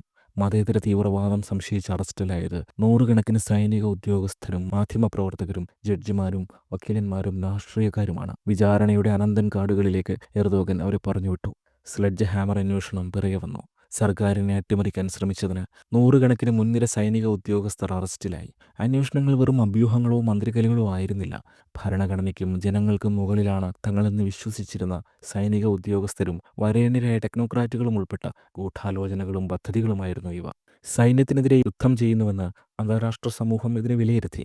എന്നാൽ അതേസമയമാണ് തുർക്കിയിൽ തദ്ദേശ തിരഞ്ഞെടുപ്പുകൾ നടന്നത്. AK പാർട്ടി അതിൻ്റെ ആധിപത്യം നിലനിർത്തി. എന്നാൽ നഗരപ്രദേശങ്ങളിൽ വോട്ട് കുറഞ്ഞു.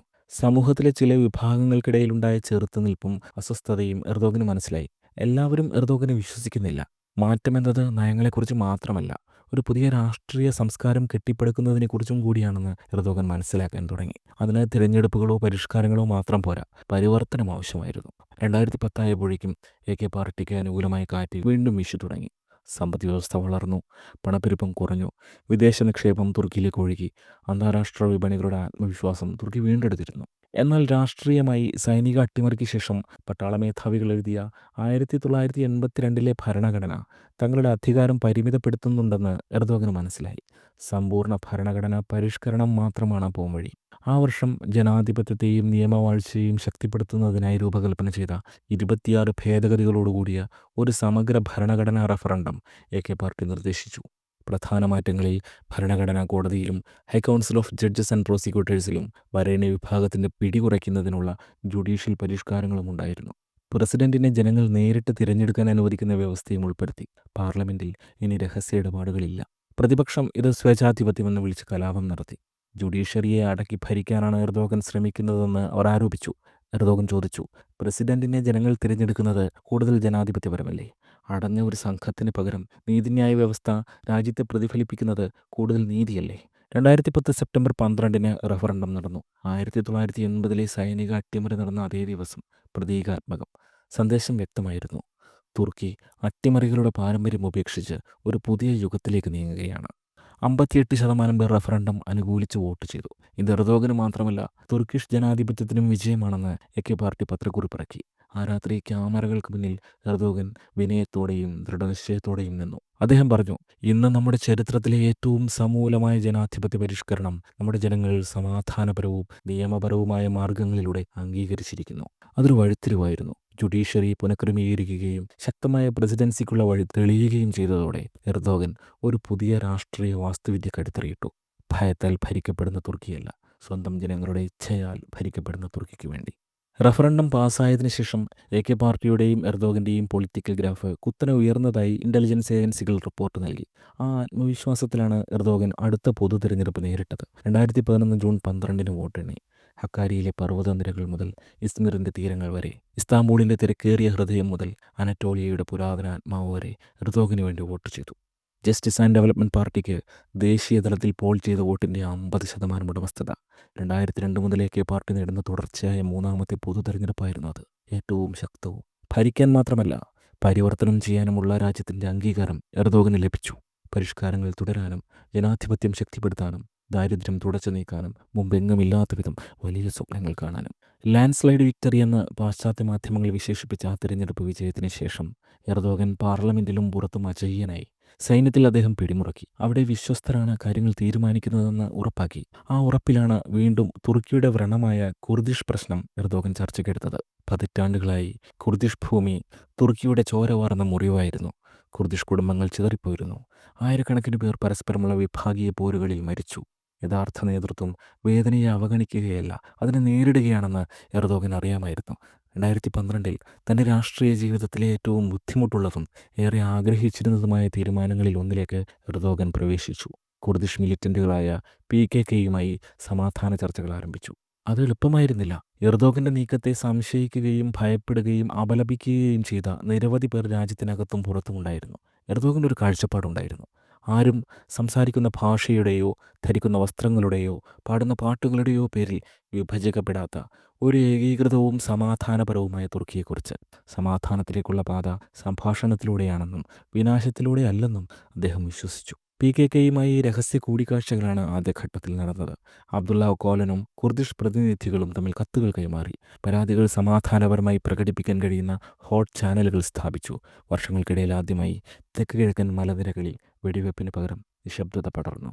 എന്നാൽ വഴി നേരെയായിരിക്കില്ലെന്ന് എർദോഗൻ അറിയാമായിരുന്നു. സമാധാനമെന്നത് ഒറ്റ ദിവസം കൊണ്ട് കെട്ടിപ്പടുക്കുന്ന ഒന്നല്ല. എല്ലാവരും അത് ആഗ്രഹിക്കുന്നുമില്ല. വിഭജനത്തിൽ നിന്ന് ലാഭം നേടുന്ന ചിലർ എല്ലായ്പ്പോഴും ഉണ്ടാകും. അങ്കാറയിലും ഖാൻഡിലിലും അത് സമാനമാണ്. 2013 മെയ് മാസത്തിൽ AK പാർട്ടി തുർക്കിയുടെ മതേതര സങ്കല്പങ്ങളെ അട്ടിമറിക്കുന്നുവെന്നും ഇസ്ലാം മതമൗലികവാദം പടർത്തുന്നുവെന്നും ആരോപിച്ച് ഇസ്താംബൂളിൽ വലിയ കലാപം പൊട്ടിപ്പുറപ്പെട്ടു. വിദ്യാർത്ഥികളും യുവാക്കളുമായിരുന്നു പ്രക്ഷോഭകർ. സത്യത്തിൽ ഏതാനും പാഴ്മരങ്ങളിൽ നിന്നുമാണ് ആ പ്രക്ഷോഭം ആരംഭിച്ചത്. ഇസ്താംബൂളിൻ്റെ ഹൃദയഭാഗത്തുള്ള ടക്സിം സ്ക്വയറിന് സമീപം ഗസി പാർക്കിലെ കുറച്ച് മരങ്ങൾ. ആ മരങ്ങൾ മുറിച്ചു മാറ്റി ആ പ്രദേശത്ത് പണ്ടുണ്ടായിരുന്ന ഓട്ടോമൻ ബാരക്കുകളെ പുനരുജ്ജീവിപ്പിക്കാനും ആ പ്രദേശം വികസിപ്പിക്കാനും നഗരം ഭരിച്ചിരുന്ന AK പാർട്ടി തീരുമാനിച്ചു. എർദോഗൻ്റെ ആശീർവാദത്തോടെ, അല്ലെങ്കിൽ അദ്ദേഹത്തിൻ്റെ ആശയമായി തുടങ്ങിയ പദ്ധതിയാണിത്. എന്നാൽ പാർക്കിലെ മരങ്ങൾ മുറിച്ച് മതചിഹ്നങ്ങൾ സ്ഥാപിക്കുന്നതിനെതിരെ യുവാക്കൾ തെരുവിലിറങ്ങി.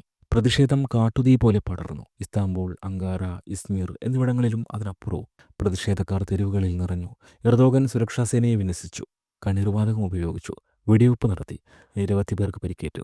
പ്രതിഷേധങ്ങളിൽ തകർന്ന നഗരങ്ങൾ എർദോഗൻ സന്ദർശിച്ചു. ഗസിക്ക് ശേഷം സമാധാനം പുനഃസ്ഥാപിക്കപ്പെട്ടു. ഒരു മാറ്റം അനിവാര്യമാണെന്ന് എർദോഗന് തോന്നി. റഫറണ്ടം പാസ്സായതോടെ തുർക്കി ഏതാണ്ടൊരു പ്രസിഡൻഷ്യൽ ഡെമോക്രസിയിലേക്ക് മാറിയിരുന്നു. പ്രധാനമന്ത്രിയേക്കാൾ പ്രസിഡന്റിന് അധികാരവും ഉത്തരവാദിത്വവും ലഭിക്കുന്ന ജനാധിപത്യം. കാരണം പ്രസിഡന്റിനെ ജനങ്ങൾ നേരിട്ട് തിരഞ്ഞെടുക്കുന്ന രീതിയാണ് ഇനി വരാനുള്ളത്. 10 വർഷത്തിലധികമായി എർദോഗൻ പ്രധാനമന്ത്രിയായിരുന്നു. അടുത്ത ഘട്ടത്തിലേക്ക് പോകാൻ സമയമായെന്ന് എർദോഗൻ വിശ്വസിച്ചു.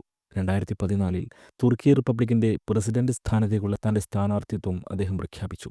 എർദോഗന് അധികാരക്കൊതിയാണെന്നാണ് ആ തിരഞ്ഞെടുപ്പിൽ പ്രതിപക്ഷ കക്ഷികളെല്ലാം ആരോപിച്ചത്. മതേതര കക്ഷികളെല്ലാം എർദോഗനെതിരെ തിരിഞ്ഞു. എർദോഗൻ തൻ്റെ പതിവ് ശൈലിയിൽ നഗരങ്ങളുടെ ഗലികളിലും ഉൾനാടുകളിലും ചെറുപട്ടണങ്ങളിലും നേരിട്ട് പ്രചാരണം നയിച്ചു. 2014 ഓഗസ്റ്റ് 10 പോൾ ചെയ്തതിൽ 51% വോട്ടുകളോടെ തുർക്കി റിപ്പബ്ലിക്കിൻ്റെ 12ാമത്തെ പ്രസിഡന്റായി എർദോഗൻ തിരഞ്ഞെടുക്കപ്പെട്ടു. പിന്നീട് വരാനിരുന്ന പ്രസിഡൻഷ്യൽ സമ്പ്രദായത്തിന് എർദോഗൻ ആദ്യമേ അടിത്തറയിട്ടു. തീരുമാനങ്ങൾ തൻ്റേതായിരിക്കുമെന്ന സൂചന ആദ്യമേ നൽകി. പ്രസിഡന്റിനാണ് സൈന്യത്തെ നേരിട്ട് നയിക്കാൻ കൂടുതൽ അധികാരങ്ങളുള്ളത്. പ്രസിഡൻഷ്യൽ പാലസ് തുർക്കിയുടെ അധികാര കേന്ദ്രമായി. പാർലമെന്റ് എർദോഗൻ്റെ തീരുമാനങ്ങൾക്ക് സീലടിക്കുന്ന എക്സിക്യൂട്ടീവ് ബോഡി പോലെ ചുരുങ്ങി. പരിഷ്കാരങ്ങൾ തിരിച്ചടിച്ചു. 2015 ജൂണിലെ പൊതു തിരഞ്ഞെടുപ്പിൽ ജസ്റ്റിസ് ആൻഡ് ഡെവലപ്മെൻറ്റ് പാർട്ടിക്ക് പാർലമെന്ററി ഭൂരിപക്ഷം നഷ്ടപ്പെട്ടു. 2002 ശേഷം ആദ്യമായി തുർക്കിയിലെ ജനങ്ങൾ നൽകിയ സൂചന. ഒരിടവേള. AK പാർട്ടിക്ക് 40.9% വോട്ട് ലഭിച്ചു. ഗ്രാൻഡ് നാഷണൽ അസംബ്ലിയിൽ 258 സീറ്റുകൾക്ക് അവകാശം. ഭൂരിപക്ഷത്തിനാവശ്യമായ 276 സീറ്റുകളേക്കാൾ കുറവായിരുന്നു ഇത്. വീണ്ടും തിരഞ്ഞെടുപ്പ് ആവശ്യമായി വന്നു. അതിനിടെ സുരക്ഷാ സാഹചര്യം വഷളാകാൻ തുടങ്ങി. ജൂലൈയിൽ IS ഭീകരർ സിറിയൻ അതിർത്തിക്ക് സമീപമുള്ള സുറിച്ചിൽ ചാവേർ ആക്രമണം നടത്തി. AK പാർട്ടിയുടെ 33 യുവ പ്രവർത്തകർ കൊല്ലപ്പെട്ടു. ചർച്ചകൾ സ്തംഭിച്ചതോടെ കുർദിഷ് വിമോചന സേനയായ PKK തെക്ക് കിഴക്കൻ പ്രദേശങ്ങളിൽ അവരുടെ അക്രമ പ്രവർത്തനങ്ങൾ പുനരാരംഭിച്ചു. തുർക്കിക്കാർ മരിച്ചുകൊണ്ടിരുന്നു. സമാധാനം ഭീഷണിയിലായി. പാർലമെന്റ് സ്തംഭിച്ചു. അത് തിരഞ്ഞെടുപ്പുകൾക്കുള്ള സമയമായിരുന്നില്ല. 5 മാസങ്ങൾ കാവൽ മന്ത്രിസഭയായി തുടർന്ന ശേഷം ഭരണഘടനാപരമായ അധികാരം വിനിയോഗിച്ച് എർദോഗൻ ഒരു തിരഞ്ഞെടുപ്പ് കൂടി പ്രഖ്യാപിച്ചു. 2015 നവംബർ 1 നടന്ന തിരഞ്ഞെടുപ്പിൽ എർദോഗന്റെ AK പാർട്ടി 49.5% വോട്ടും പാർലമെന്റിൽ 317 സീറ്റുകളും നേടി. ISISൽ നിന്നും PKKയിൽ നിന്നുമുള്ള തീവ്രവാദം രൂക്ഷമായ സമയത്ത് സ്ഥിരതയുള്ള ഭരണം തുർക്കിക്കാർ ആഗ്രഹിച്ചതായിരുന്നു കാരണം. പ്രധാനമന്ത്രി അഹമ്മദ് ദാവൂത്തോഗ്ലുവിന്റെ നേതൃത്വത്തിൽ തീവ്രവാദത്തിനെതിരെ തുർക്കി നടപടികൾ തുടങ്ങി. കുർദിഷ് അതിർത്തികൾ ഭദ്രമാക്കി. സിറിയയിൽ നിന്നുള്ള ISISന്റെ കടന്നുകയറ്റം നിയന്ത്രിച്ചു. ഏറെ തീവ്രവാദികളെ വധിച്ചു. 2016 ജൂലൈ 15 അർദ്ധരാത്രി പ്രസിഡൻഷ്യൽ പാലസിന് ഉറക്കമുണ്ടായിരുന്നില്ല. പട്ടാള അട്ടിമറി ലക്ഷ്യമിട്ട് സേനയിലെ ഒരു വിഭാഗം അങ്കാരയിലേക്കും ഇസ്താംബുളിലേക്കും നീങ്ങുന്നുണ്ടായിരുന്നു. എർദോഗൻ കുടുംബത്തോടൊപ്പം മർമറസിൽ അവധിക്കാല വസതിയിലായിരുന്നു. പ്രസിഡന്റിന് പട്ടാളാട്ടിമറി സംബന്ധിച്ച ആദ്യ റിപ്പോർട്ടുകൾ ലഭിച്ചപ്പോൾ സന്ധ്യയായി. ഉടൻ തന്നെ ഇസ്താംബുളിലെ ഉൾക്കടലിന് മുകളിലൂടെയുള്ള പാലങ്ങൾ അടച്ചു. അങ്കാരയ്ക്ക് മുകളിലൂടെ യുദ്ധവിമാനങ്ങൾ വട്ടമിട്ട് പറന്നു. ടാങ്കുകൾ തെരുവിലേക്ക് നീങ്ങി. ഒരു നിമിഷം 1980 പട്ടാളാട്ടിമറി നടന്ന സന്ധ്യാനേരത്തെയാണ് അത് ഓർമ്മിപ്പിച്ചത്. എർദോഗൻ തന്റെ ഓഫീസ് വിളിച്ചുകൂട്ടി പറഞ്ഞു, ഇത് 1980 അല്ല. തോക്കുകൾക്കും ടാങ്കുകൾക്കും കീഴടങ്ങുന്ന ഒരു തുർക്കിയല്ല ഇത്. എർദോഗൻ തന്റെ ഫോണിൽ ഒരു സന്ദേശം റെക്കോർഡ് ചെയ്യുകയും ജനങ്ങളോട് ചെറുത്തു നിൽക്കാൻ ആവശ്യപ്പെടുകയും ചെയ്തു. തെരുവുകളിലും ചത്തുരങ്ങളിലും വിമാനത്താവളങ്ങളിലും ജനാധിപത്യം സംരക്ഷിക്കാൻ ആവശ്യപ്പെട്ടു. ജനങ്ങൾ പട്ടാളത്തിനെതിരെ നീങ്ങി. യുവാക്കൾ തെരുവുകളിലേക്ക് ഒഴുകിയെത്തി. ചിലർക്ക് വെടിയേറ്റു. ചിലർ ടാങ്കുകൾക്ക് മുന്നിൽ നിന്നു. ചിലർ മരിച്ചു. പിറ്റേന്ന് രാവിലെ ആയപ്പോഴേക്കും പട്ടാളാട്ടിമറി പരാജയപ്പെട്ടു. ഇതിനിടെ 290 പേർ ജനാധിപത്യം സംരക്ഷിക്കാനുള്ള പോരാട്ടത്തിൽ കൊല്ലപ്പെട്ടിരുന്നു. ആയിരക്കണക്കിന് പേർക്ക് പരിക്കേറ്റു.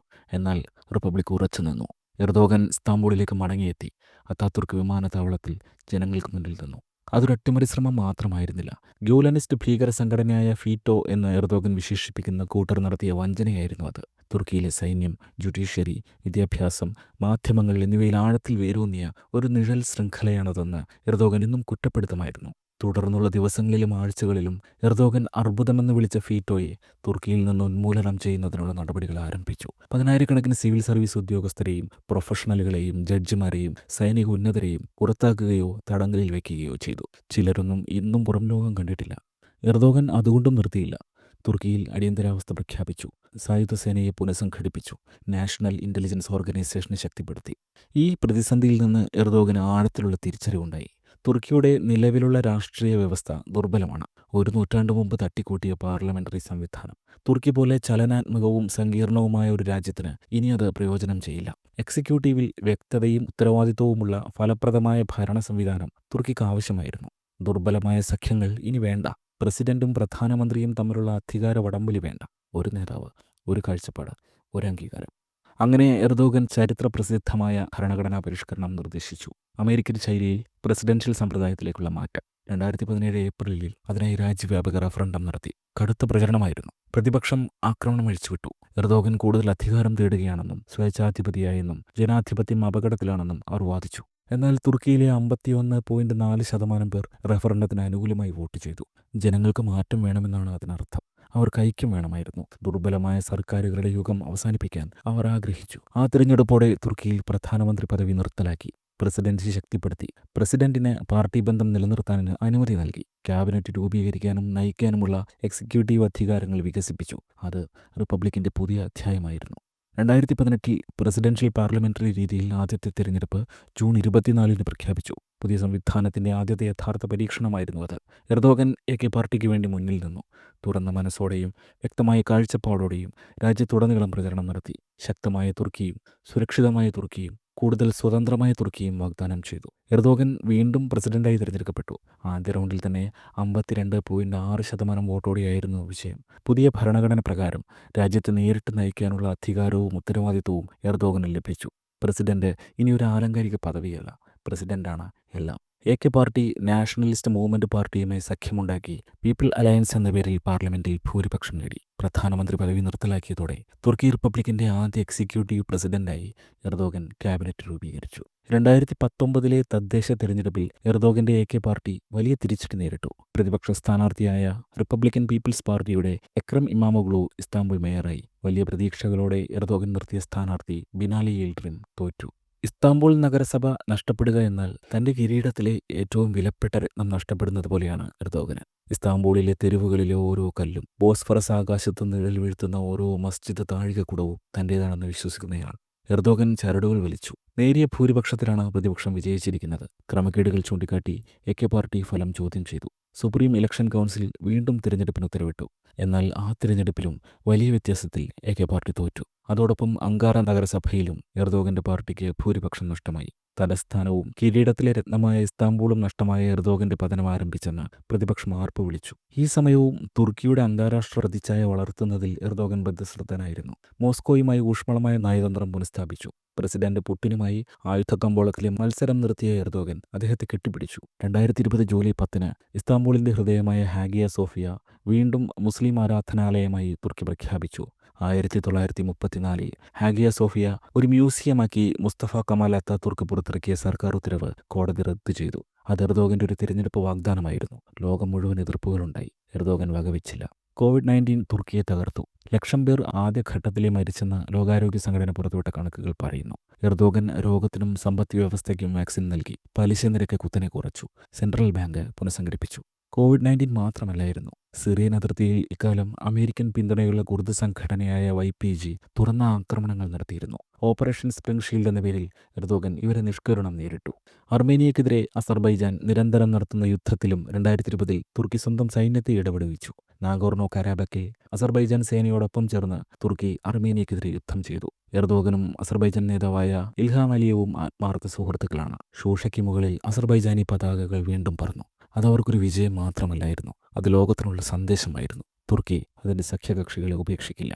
ഇതിനിടെ തുർക്കി 2017 അറസ്റ്റ് ചെയ്ത് തടവിലാക്കിയിരിക്കുന്ന ടർക്കിഷ് സാമ്പത്തിക ശാസ്ത്രജ്ഞനായ ഓസ്മാൻ കവാലയെ വിട്ടയക്കാൻ ആവശ്യപ്പെട്ട് European courts of human rights സംയുക്ത പ്രസ്താവന ഇറക്കി. എർദോഗൻ കല്ലുപോലെ നിന്നു. യൂറോപ്യൻ യൂണിയനിലേക്കുള്ള പ്രവേശനം അസാധ്യമാണെങ്കിൽ കൂടി. 2022 ഫെബ്രുവരി 24 അതിരാവിലെ റഷ്യ ഉക്രൈനെതിരെ കരവഴിയുള്ള പൂർണ്ണ സൈനിക ആക്രമണം ആരംഭിച്ചു.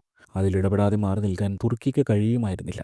ഇരുഭാഗത്തും അവർക്ക് കച്ചവട താൽപ്പര്യങ്ങളുണ്ട്. റിപ്പബ്ലിക് ഓഫ് തുർക്കിയുടെ പ്രസിഡന്റ് എന്ന നിലയിൽ ഇത് പടിഞ്ഞാറിനെയോ റഷ്യയെയോ ഉക്രൈനെയോ മാത്രമല്ല, നമ്മളെല്ലാവരെയും പരീക്ഷിക്കുന്ന ഒരു നിമിഷമാണെന്ന് എർദോഗന് മനസ്സിലായി. ആ വേനൽക്കാലത്ത് ലോകം ആഴത്തിലുള്ള യുദ്ധപ്രതിസന്ധിയുടെ വക്കിലായിരിക്കുമ്പോൾ എർദോഗൻ ചിത്രത്തിലേക്ക് വന്നു. ആഗോള ഭക്ഷ്യസുരക്ഷയിൽ നിർണായകമായ ഉക്രൈനിയൻ ധാന്യ കയറ്റുമതി റഷ്യയുടെ കരിങ്കടലിലെ നാവിക നിയന്ത്രണം കാരണം തടസ്സപ്പെട്ടതിനാൽ ആഫ്രിക്കയിലും മിഡിൽ ഈസ്റ്റിലുമുള്ള ദശലക്ഷക്കണക്കിന് ആളുകൾ പട്ടിണി ഭീഷണിയിലായിരുന്നു. പ്രശ്നപരിഹാരത്തിന് ഐക്യരാഷ്ട്രസഭാ സെക്രട്ടറി ജനറൽ അന്റോണിയോ ഗുട്ടറസ് തുർക്കിയുടെ സഹായം അഭ്യർത്ഥിച്ചു. എർദോഗൻ സഹായം വാഗ്ദാനം ചെയ്തു.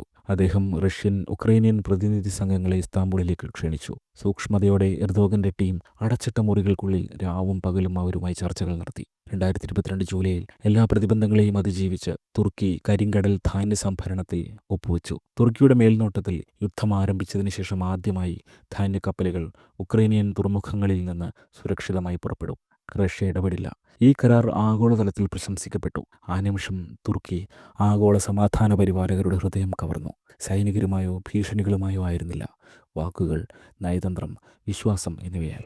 2022 മെയ് മാസത്തെ റഷ്യയുടെ ആക്രമണ ഭീഷണിയുടെ പശ്ചാത്തലത്തിൽ ദശാബ്ദങ്ങളായുള്ള നിഷ്പക്ഷത ഉപേക്ഷിച്ച് സ്വീഡനും ഫിൻലാൻഡും നാറ്റോയിൽ ചേരാൻ അപേക്ഷിച്ചു. പലരും ഇതിനെ ചരിത്രപരമായ ഒരു പുനഃക്രമീകരണമായി കണ്ടു. എന്നാൽ തുർക്കിക്ക് അതത്ര ലളിതമായിരുന്നില്ല.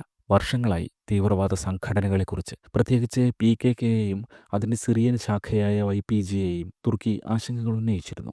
സ്വീഡൻ തുർക്കിയുടെ നിലനിൽപ്പിന് ഭീഷണിയായ തീവ്രവാദികൾക്ക് ഒരു സുരക്ഷിത താവളമായി മാറിയിരുന്നു. ഇതേച്ചൊല്ലി പലവട്ടം തുർക്കിയും സ്വീഡനും ഐക്യരാഷ്ട്രസഭയിൽ ഏറ്റുമുട്ടിയിട്ടുണ്ട്. കാത്തിരുന്ന അവസരം എർദോഗൻ വിനിയോഗിച്ചു. സ്വീഡന്റെയും ഫിൻലാൻഡിന്റെയും നാറ്റോ പ്രവേശനത്തിനുള്ള അപേക്ഷ തുർക്കി വീറ്റോ ചെയ്തു. 2022 മാഡ്രിഡിൽ നടന്ന നാറ്റോ ഉച്ചകോടിയിൽ തുർക്കിയുടെ നിലപാട് എർദോഗൻ വ്യക്തമായി അവതരിപ്പിച്ചു. തങ്ങൾ നാറ്റോയുടെ വിപുലീകരണത്തിനെതിരല്ല, എന്നാൽ ഉറപ്പുകൾ വേണം. തുർക്കിയുടെ ആയുധങ്ങൾ വാങ്ങില്ലെന്ന തീരുമാനവും ഉപരോധവും നീക്കുക. തീവ്രവാദ ശൃംഖലകൾക്കുള്ള പിന്തുണ അവസാനിപ്പിക്കുക, തുർക്കിയുടെ പരമാധികാരത്തെ മാനിക്കുക എന്നിവയായിരുന്നു എർദോഗന്റെ ആവശ്യങ്ങൾ. തീവ്രമായ ചർച്ചകൾക്ക് ശേഷം അവരൊരു ത്രികക്ഷി ധാരണാപത്രത്തിൽ എത്തിച്ചേർന്നു. സ്വീഡനും ഫിൻലൻഡും വ്യക്തമായ നടപടികൾക്ക് പ്രതിജ്ഞാബദ്ധരായി. ഒടുവിൽ ഫിൻലൻഡിന്റെ പ്രവേശനം അംഗീകരിച്ചു. 2023 ഫെബ്രുവരി 6 പുലർച്ചെ തുർക്കി കുലുങ്ങി. റിക്ടർ സ്കെയിലിൽ 7.8, 7.5 തീവ്രത രേഖപ്പെടുത്തിയ 2 ശക്തമായ ഭൂകമ്പങ്ങൾ അന്ത്യനാൾ പോലെ തെക്കൻ തുർക്കിയിൽ ആഞ്ഞടിച്ചു. അന്റോക്യ, കഹ്റമൻമരാസ്, ഗാസിയാൻടെപ്പ്, ആദിയമാൻ എന്നീ നഗരങ്ങൾ നിമിഷങ്ങൾക്കകം തകർന്നടിഞ്ഞു. അപ്പാർട്ട്മെന്റ് കെട്ടിടങ്ങൾ നിലംപൊത്തി, റോഡുകൾ പിളർന്നു. അത് റിപ്പബ്ലിക്കിന്റെ ചരിത്രത്തിലെ ഏറ്റവും മാരകമായ ദുരന്തങ്ങളിലൊന്നായിരുന്നു. തുർക്കിയിൽ മാത്രം 48,000-ലധികം ആളുകൾക്ക് ജീവൻ നഷ്ടപ്പെട്ടു. 10,000-കണക്കിന് ആളുകൾക്ക് പരിക്കേറ്റു. ദശലക്ഷക്കണക്കിന് ആളുകൾക്ക് വീട് നഷ്ടപ്പെട്ടു. ഇന്ത്യയിൽ നിന്നടക്കം അന്താരാഷ്ട്ര സഹായം ഒഴുകി. എർദോഗൻ കൂടാരങ്ങളിലും കണ്ടെയ്നർ ടൗൺഷിപ്പുകളിലും കഴിഞ്ഞുകൂടിയ അതിജീവിതരെ സന്ദർശിച്ചു. സ്വന്തം കുടുംബങ്ങളെ മുഴുവൻ അടക്കം ചെയ്ത പിതാക്കന്മാരെ എർദോഗൻ കണ്ടു.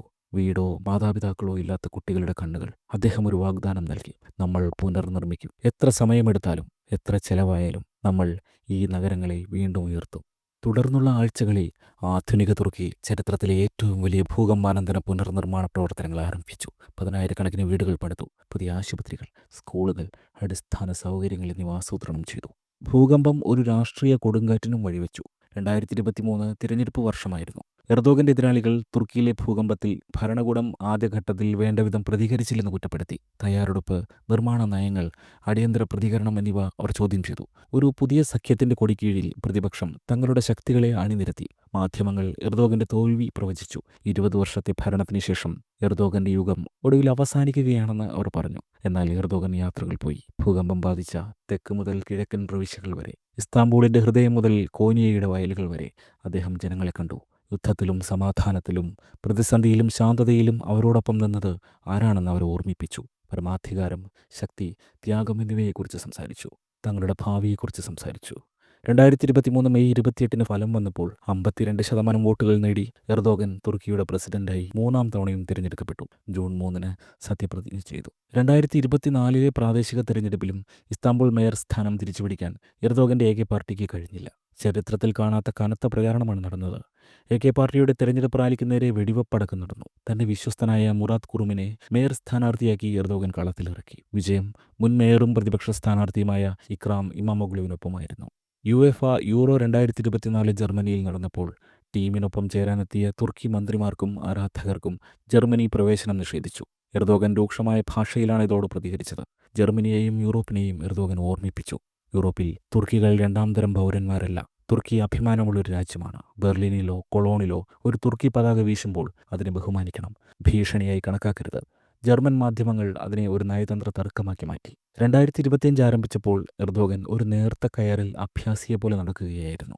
പണപ്പെരുപ്പം തുർക്കി കുടുംബങ്ങളെ ബാധിച്ചു. എർദോഗൻ തുടർച്ചയായി ധനകാര്യ ഉദ്യോഗസ്ഥരുമായും സാമ്പത്തിക വിദഗ്ധരുമായും വിദേശ നിക്ഷേപകരുമായും കൂടിക്കാഴ്ച നടത്തി. രാജ്യത്ത് ചെലവ് ചുരുക്കൽ പ്രഖ്യാപിച്ചു. രാജ്യത്തിന്റെ ആവശ്യങ്ങളോട് പ്രതികരിക്കുമ്പോൾ തന്നെ സ്വാതന്ത്ര്യം നിലനിർത്താൻ സെൻട്രൽ ബാങ്കിനോട് നിർദ്ദേശിച്ചു. ലീറ പിടിച്ചു നിർത്താനായിരുന്നു ശ്രമം. ഭക്ഷ്യവസ്തുക്കളുടെ വിലക്കയറ്റം തടയാൻ കാർഷിക സബ്സിഡികൾ വർദ്ധിപ്പിച്ചു. ഇറക്കുമതി ആശ്രയിക്കുന്നത് കുറയ്ക്കുന്നതിന് ഊർജ്ജ വൈവിധ്യവൽക്കരണത്തിനായി സമ്മർദ്ദം ചെലുത്തി. ഏറ്റവും പ്രധാനമായി നിക്ഷേപം ആകർഷിക്കാൻ നയതന്ത്ര ബന്ധങ്ങൾ പുതുക്കി. മിഡിൽ ഈസ്റ്റിലെ നയതന്ത്രം ഈ ശ്രമത്തിന്റെ ആണിയായിരുന്നു. എണ്ണയാൽ തീരാത്തത്ര തവണ റിയാദിലെ മുഹമ്മദ് ബിൻ സൽമാനുമായും അബുദാബിയിലെ ഷെയ്ഖ് മുഹമ്മദ് ബിൻ സായിദുമായും ഈജിപ്തിലെ സിസിയുമായും എർദോഗൻ ഫോൺ സംഭാഷണങ്ങൾ നടത്തി. പൂർവ്വ മെഡിറ്ററേനിയനെ യൂറോപ്പുമായി പൈപ്പ് ലൈനുകളിലൂടെ ബന്ധിപ്പിക്കുന്ന ഒരു പുതിയ പ്രാദേശിക ഊർജ്ജ ഇടനാഴി തുർക്കി നിർദ്ദേശിച്ചു. തുർക്കിയെ ഒരു കേവല ട്രാൻസിറ്റ് രാജ്യമെന്ന നിലയിലല്ല, മറിച്ച് ഒരു ഹബ്ബായി, ഒരു പ്രധാന ഇടനിലക്കാരനാക്കാനായിരുന്നു എർദോഗന്റെ ശ്രമം. 2025 നാറ്റോയിൽ തുർക്കിക്ക് എതിരാളികൾ വർദ്ധിച്ചു. ഉക്രൈൻ യുദ്ധം എല്ലാം മാറ്റിമറിച്ചു. സമ്മർദ്ദങ്ങൾക്കൊടുവിൽ ഭീകരതയ്ക്കെതിരായ നടപടികളിലും ആയുധ കയറ്റുമതിയിലും ഇളവുകൾ ഉറപ്പാക്കിയ ശേഷം തുർക്കി സ്വീഡന്റെ നാറ്റോ അംഗത്വം അംഗീകരിച്ചു. യൂറോപ്യൻ യൂണിയൻ പ്രവേശനത്തിനുള്ള ചർച്ചകളും തുർക്കി 2025 ആദ്യം പുനരുജ്ജീവിപ്പിച്ചു. പൂർണ്ണ അംഗത്വത്തിനായുള്ള നിഷ്കളങ്കമായ പ്രതീക്ഷയിലായിരുന്നില്ല, മറിച്ച് പ്രായോഗികമായ പുരോഗതിക്ക് വേണ്ടിയായിരുന്നു അത്. കസ്റ്റംസ് യൂണിയൻ ആധുനികവൽക്കരണം, തുർക്കി പൗരന്മാർക്ക് വിസ ഉദാരവൽക്കരണം, സാങ്കേതിക സഹകരണം എന്നിവയാണ് ആവശ്യപ്പെട്ടത്. എർദോഗൻ യൂറോപ്യൻ യൂണിയൻ നേതാക്കളോട് പറഞ്ഞു: നിങ്ങൾ സമ്മതിക്കുന്നതിനേക്കാൾ കൂടുതൽ നിങ്ങൾക്ക് തുർക്കി ആവശ്യമാണ്. കുടിയേറ്റ പ്രവാഹങ്ങൾ, പ്രാദേശിക സുരക്ഷ, വ്യാപാരം. അങ്കാറയില്ലാത്ത ബ്രസൽസ് ദുർബലമാണ്. 2025 യൂറോപ്പ് തുർക്കിയെ കൂടുതൽ ശ്രദ്ധയോടെ കേട്ടു. വിദ്യാഭ്യാസത്തിൽ, നിർമ്മാണം, കോഡിംഗ്, പുനരുപയോഗിക്കാവുന്ന ഊർജ്ജം എന്നിവയിൽ തുർക്കി പിന്നോക്കം പോയിരുന്നു. ഈ നൈപുണ്യ വിടവ് നികത്താൻ ലക്ഷ്യമിട്ട് പുതിയ തൊഴിൽ പരിശീലന പരിപാടികൾ ആരംഭിച്ചു. കിഴക്കൻ മേഖലയിൽ 2025 മാത്രം തുർക്കി 5 സാങ്കേതിക സർവകലാശാലകളാണ് തുറന്നത്. ഗാസയിൽ, ഇന്ത്യ പാക് അതിർത്തിയിൽ ചൈനയുമായുള്ള പുതിയ വ്യാപാര ഇടനാഴി, റഷ്യയുമായുള്ള ചങ്ങാത്തത്തെ, അമേരിക്കയ്ക്ക് പോലും മതിപ്പ് തോന്നിക്കുന്ന ആയുധ കയറ്റുമതിയിൽ തുർക്കി എർദോഗന്റെ ചുമലിൽ ഇപ്പോഴുമുണ്ട്. 2025 ജൂണിൽ ഇസ്താംബൂളിലെ മേയറായി തന്റെ ആദ്യ തിരഞ്ഞെടുപ്പ് വിജയത്തിന്റെ വാർഷികത്തിൽ എർദോഗൻ നഗരത്തിൽ വലിയ റാലി നടത്തിയിരുന്നു. ഹാഗിയ സോഫിയയുടെ താഴികക്കുടങ്ങളിലേക്കും സുലൈമാനിയയുടെ മിനാരങ്ങളിലേക്കും എർദോഗൻ നോക്കി. താൻ ആരായിരുന്നുവെന്നോർത്തു.